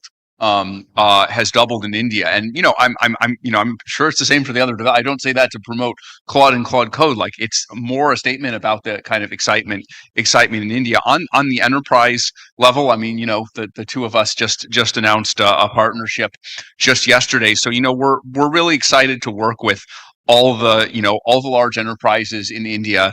They know much more about the Indian market. They know much more about, distribution. They know how to serve enterprises within India. And, they're much better at that than we are. And can we plug our technology into what they do and create something that kind of wins for both sides, right? We would like to be able to, jointly win with the companies in India. And then finally, I think there's another element that's almost unique, which is that there's an excitement to build, but there's an excitement to build for public good and for philanthropic benefits. So, Nandan kindly introduced me to the XSTEP Foundation, of course, builds digital infrastructure, and we've already started to work on a number of projects really to reach people in rural areas. We're trying to combine Claude with something called Open AgriNet, which helps farmers in rural regions to kind of find better information and better advice to be more effective and efficient, and we're looking to expand that a great deal. So I think that's something totally unique to India, and that through folks in the private sector we would get connected to these efforts, and there would be mutual enthusiasm to promote these efforts.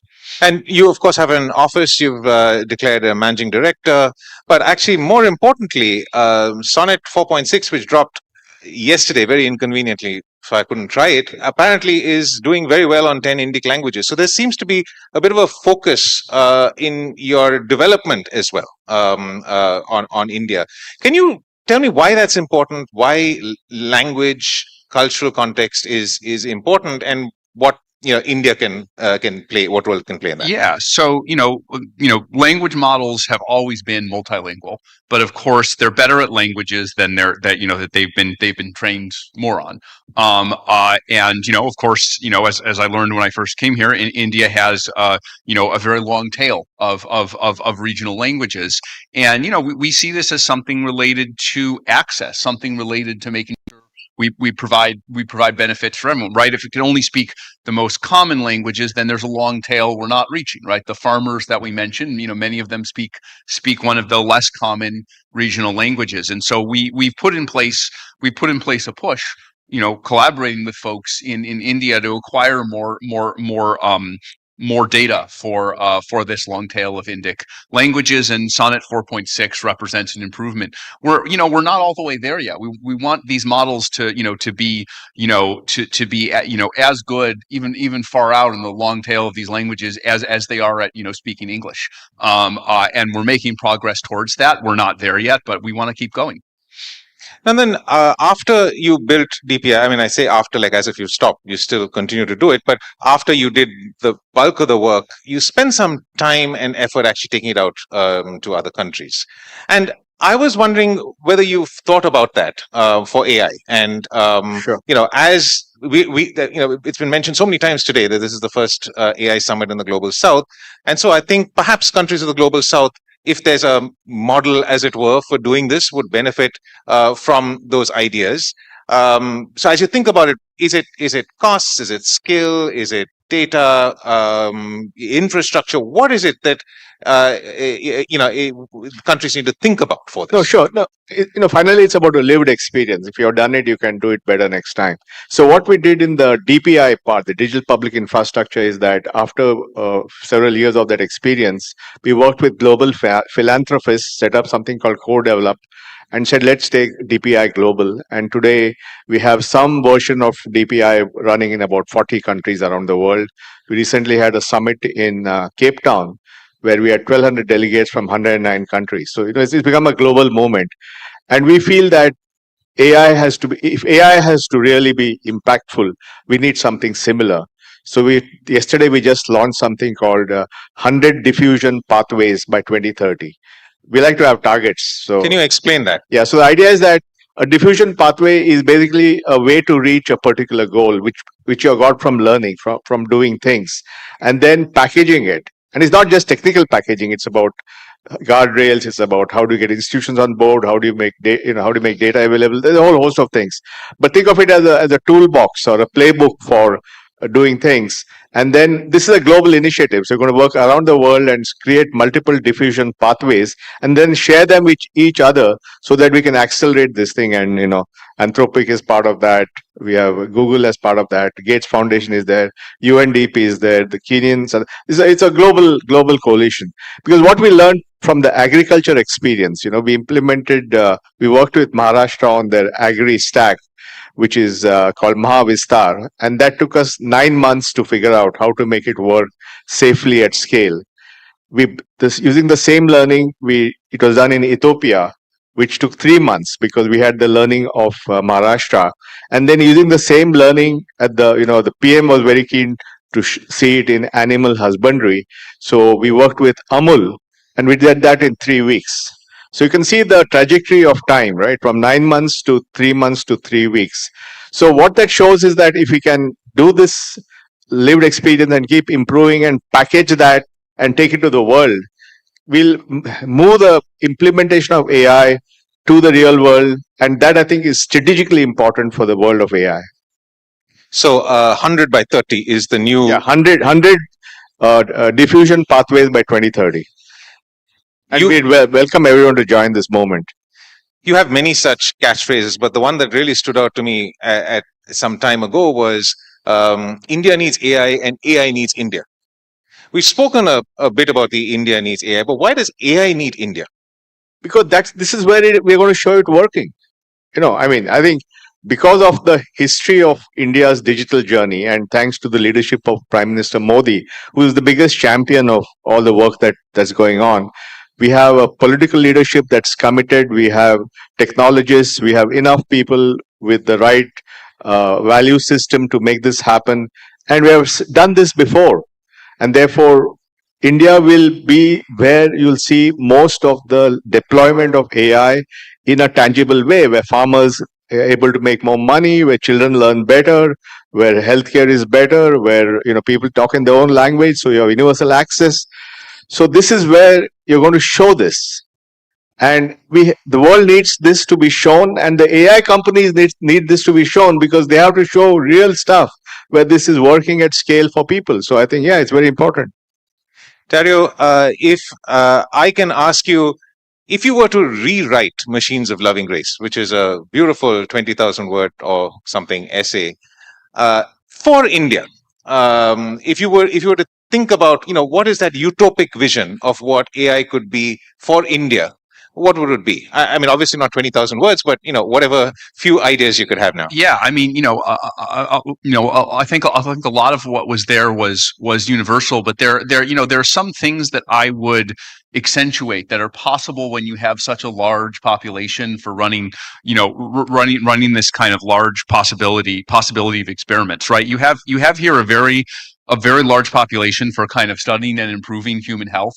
There's world-class medical research. So I think I would double down especially on some of the sections about, accelerating the cures for diseases. We just had Demis Hassabis, who, has basically solved the protein folding problem with AI and kind of shown us all the way.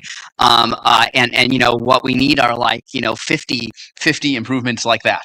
The hope is, working together between the AI developers and, the folks who diffuse AI and do the actual medical research, can all of us, working together between the AI companies and folks in India really accelerate progress. I would also say accelerating the rate of economic development.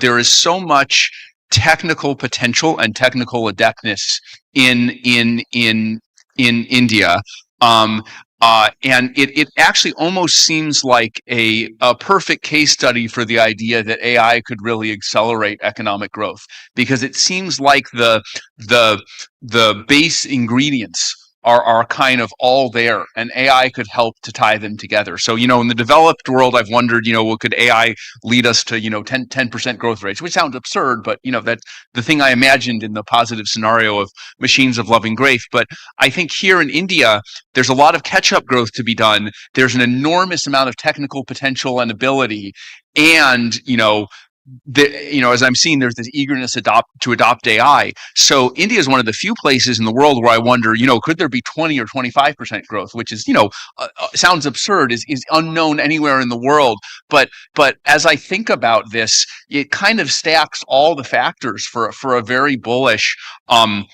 very bullish picture of how that growth could happen. So, I think I could imagine being in India being one of the countries in the world that most embodies this. Certainly the large country that most embodies this.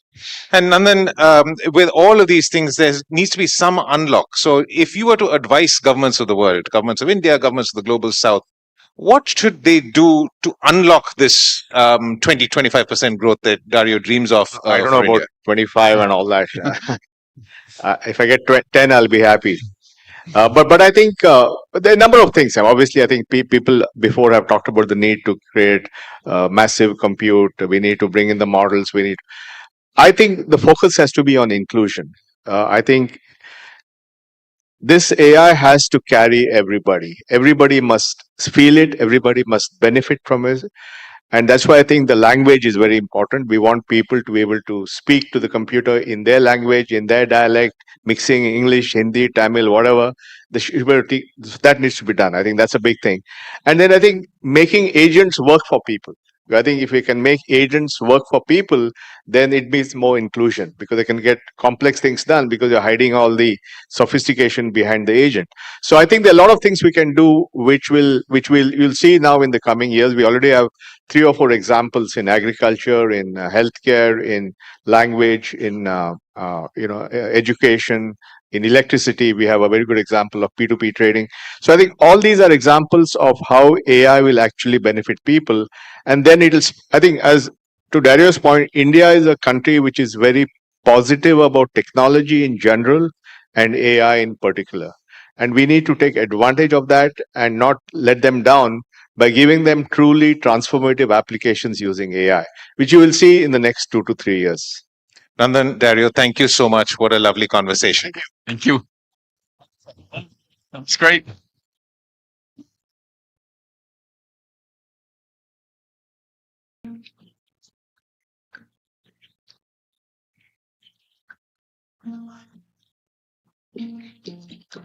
There's no audio. Thank you so much, Mr. Nandan Nilekani and Mr. Dario Amote. And thank you, Rahul Mathan, for moderating it. Well, it was quite an engaging conversation, I must say. And they are the pioneers and the thought leaders of artificial intelligence, and they shared their profound perspectives. I thank our panelists. Ladies and gentlemen, our next speaker is Mr. Rishad Premji. He is the executive chairman of Wipro, the son of one of India's most beloved business leaders. Rishad Premji has carved out his own identity as a thoughtful steward of Wipro's transformation into an artificial intelligence native technology services company. He is also an unusually candid voice on the responsibilities that business leaders carry in times of technological disruption. Ladies and gentlemen, please welcome the Executive Chairman of Wipro, Mr. Rishad Premji.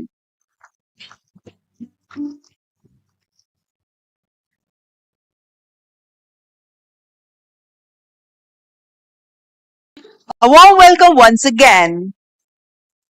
That's Mr. Rishad Premji.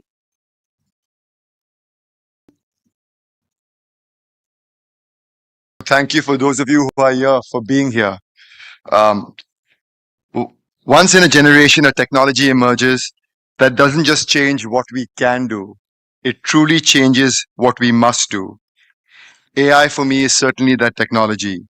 And how we as a country, how India responds in the next few years, will shape not just our own economic trajectory, but our ability to solve problems that matter to over 1 billion people.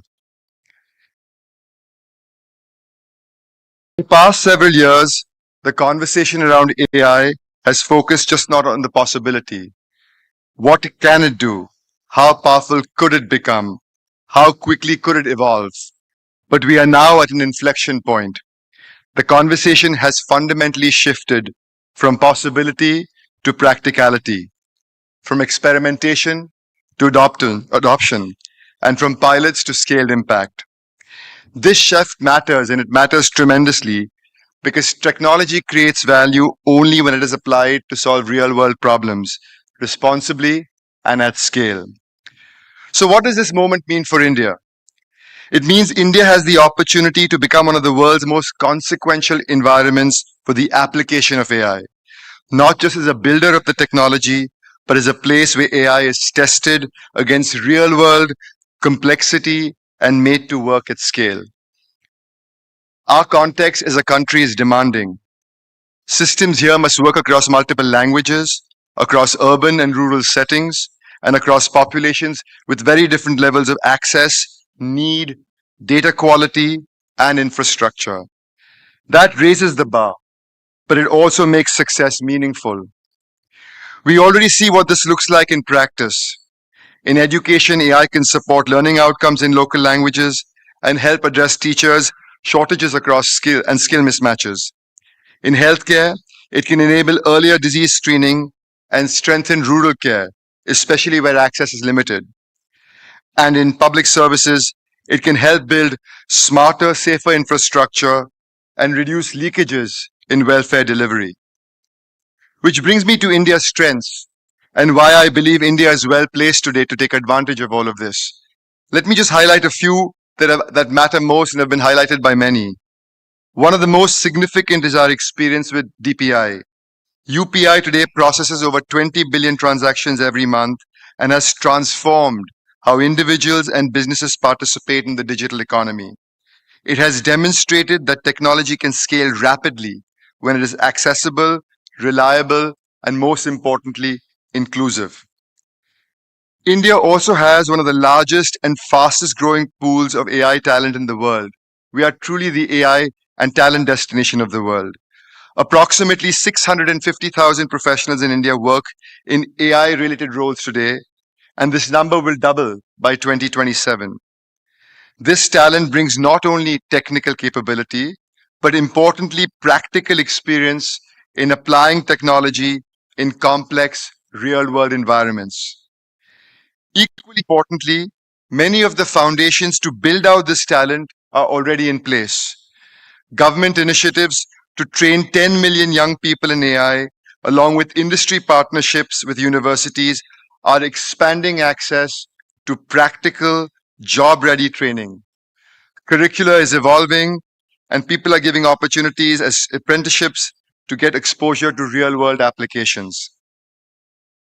This capability is reinforced by a vibrant innovation ecosystem. India is home, as many of us know, to the world's third largest technology startup base, including more than 4,000 startups in the deep tech and AI space. Together, these companies are helping translate technological capability into practical, real-world applications. We are already seeing what this looks like on the ground.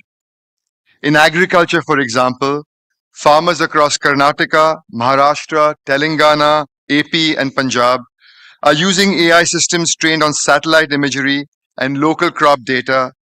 These systems provide early pest alerts and in some regions have reduced crop losses by nearly 25%. In small commerce, artisans in Gujarat, Tamil Nadu, and UP are using AI-related platforms connected to open networks. Products are automatically cataloged and logistics coordinated, allowing small sellers to reach markets that were once out of reach. And we are also seeing deliberate investments in the future. National initiatives are expanding access to compute infrastructure and building capacity across the AI stack in our country.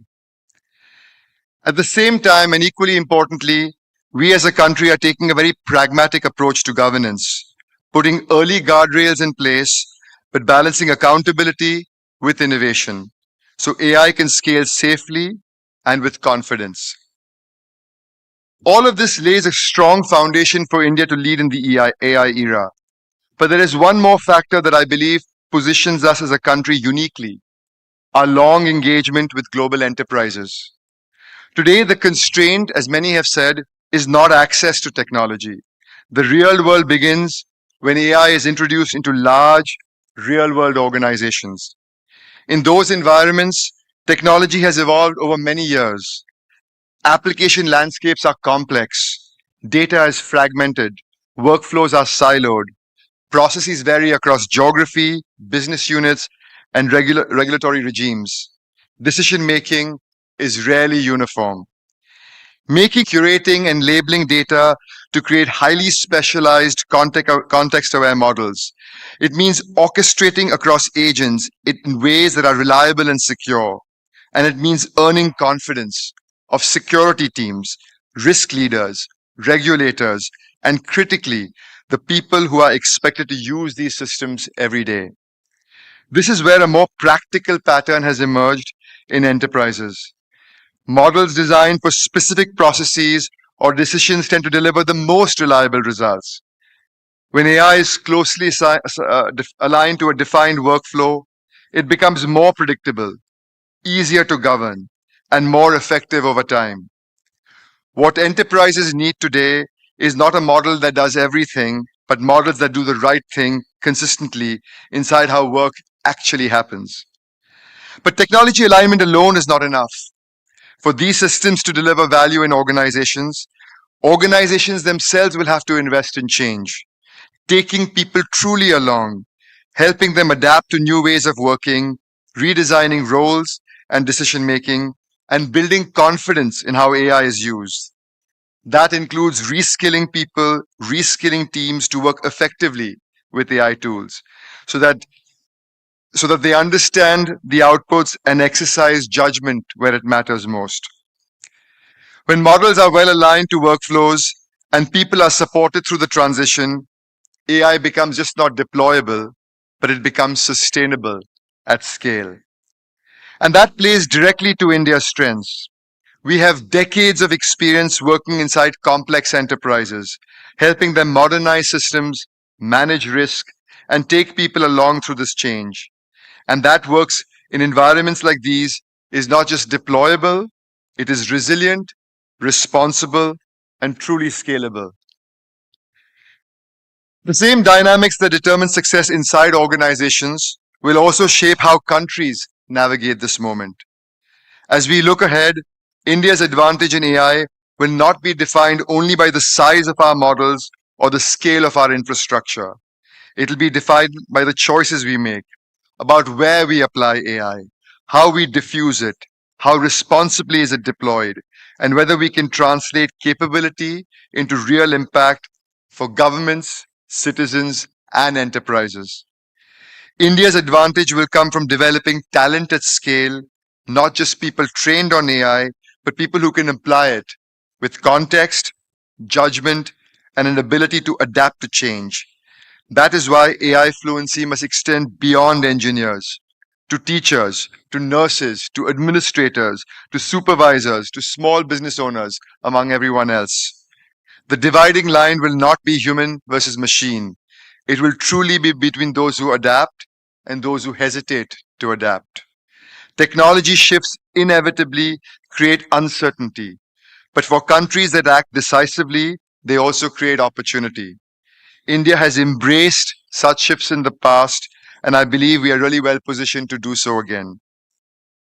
I want to close by sharing a personal story from the work of the Azim Premji Foundation, which is also the majority shareholder of our company, Wipro. India sees 2.7 million tuberculosis cases every year, making it one of the country's most serious public health challenges.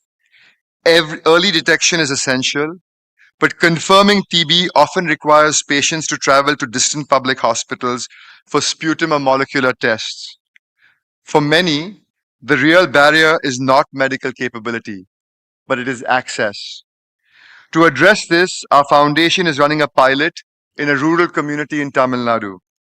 Community health workers carry portable X-ray devices directly to people's homes. AI analyzes the X-rays instantly and identifies signs consistent with TB, enabling that early screening and faster referral without requiring patients to travel. If successful, this approach can help detect TB earlier and extend the reach of healthcare into communities that need it most. With a national doctor-to-population ratio of roughly 1:800 and even deeper shortages in rural India, AI does not replace care. It multiplies scarce expertise infinitely. The same last-mile challenges exist across other countries in continents of Asia, Africa, and Latin America. home to more than 4 billion people. Solutions that work here in India at scale, low cost, multilingual, and resilient, can travel far beyond our own borders. If we can do that, India's contribution can be vast, not just in building AI, but in applying it to solve problems for enterprises, for our own country, and for the world at large, thoughtfully, inclusively, and with impact at scale. Thank you for listening to me.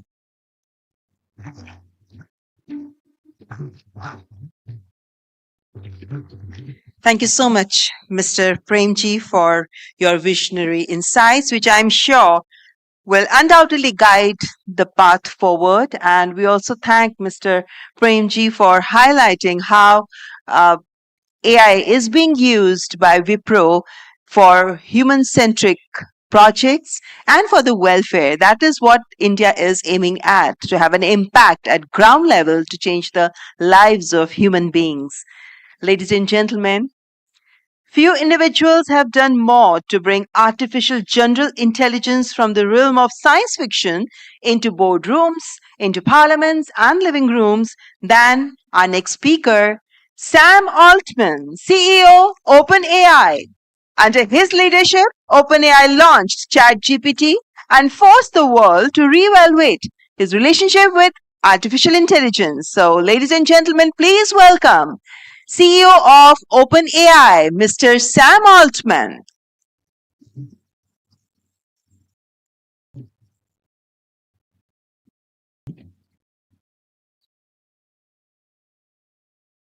Thank you so much. It's really a treat to be here in India, and it's incredible to see the country's leadership in advanced AI. I was last here a little over a year ago, and it's striking how much progress has happened since then.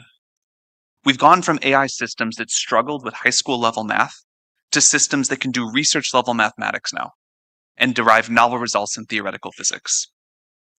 It's also striking how much progress India has made in its mission to put AI to work for more people in more parts of the country.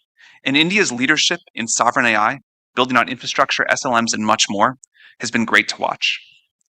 More than 100 million people in India use ChatGPT every week. More than a third of them are students. India is also the fastest growing market now for Codex, our coding agent that works to help people develop software faster and better. India, the world's largest democracy, is well positioned to lead in AI, not just to build it, but to shape it and decide what our future is going to look like. And it's important to move quickly. On our current trajectory, we believe we may be only a couple of years away from early versions of true superintelligence. If we are right, by the end of 2028, more of the world's intellectual capacity could reside inside of data centers than outside of them. This is an extraordinary statement to make. And of course, we could be wrong. But I think it really bears serious consideration.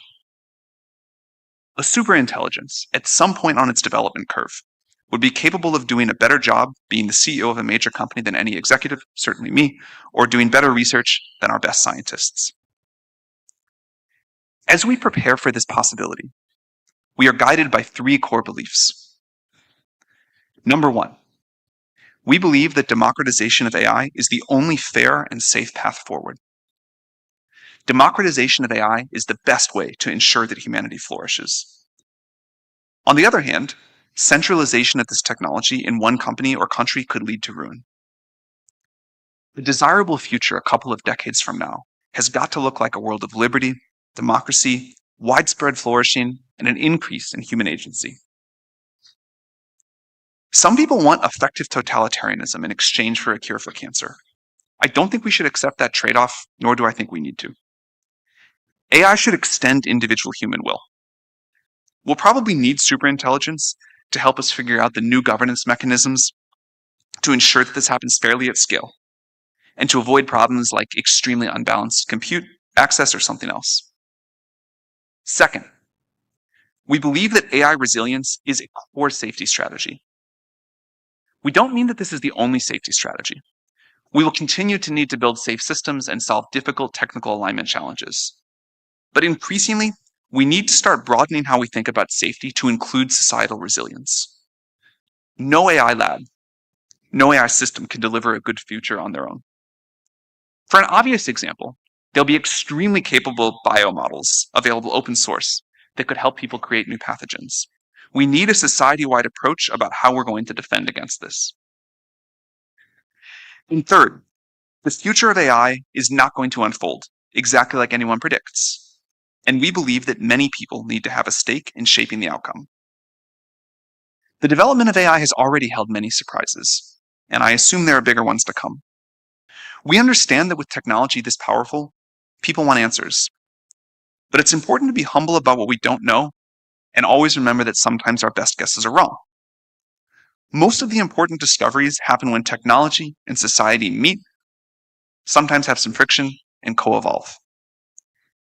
For example, we don't yet know how to think about some superintelligence being aligned with dictators and totalitarian countries. We don't know how to think about countries using AI to fight new kinds of war with each other. We don't know how to think about when and whether countries are going to have to think about new forms of social contracts. But we think it's important to have more understanding and society-wide debate before we're all surprised. Of special note, and related to all 3 points, we continue to believe that iterative deployment is a key strategic insight, and that society needs to contend with and use each successive new level of AI capability, have time to integrate it, understand it, and decide how to move forward. This has been working surprisingly well so far. If we are right, and systems continue to improve at this pace, it's going to change the economics of a lot of things. A really great thing about AI progress is that it looks like many things are going to get much cheaper. We can have much faster economic growth. We're already seeing what AI is doing for access to high-quality healthcare, education, and more. In the coming years, we expect to see robots make many products and physical goods cheaper as supply chains get automated.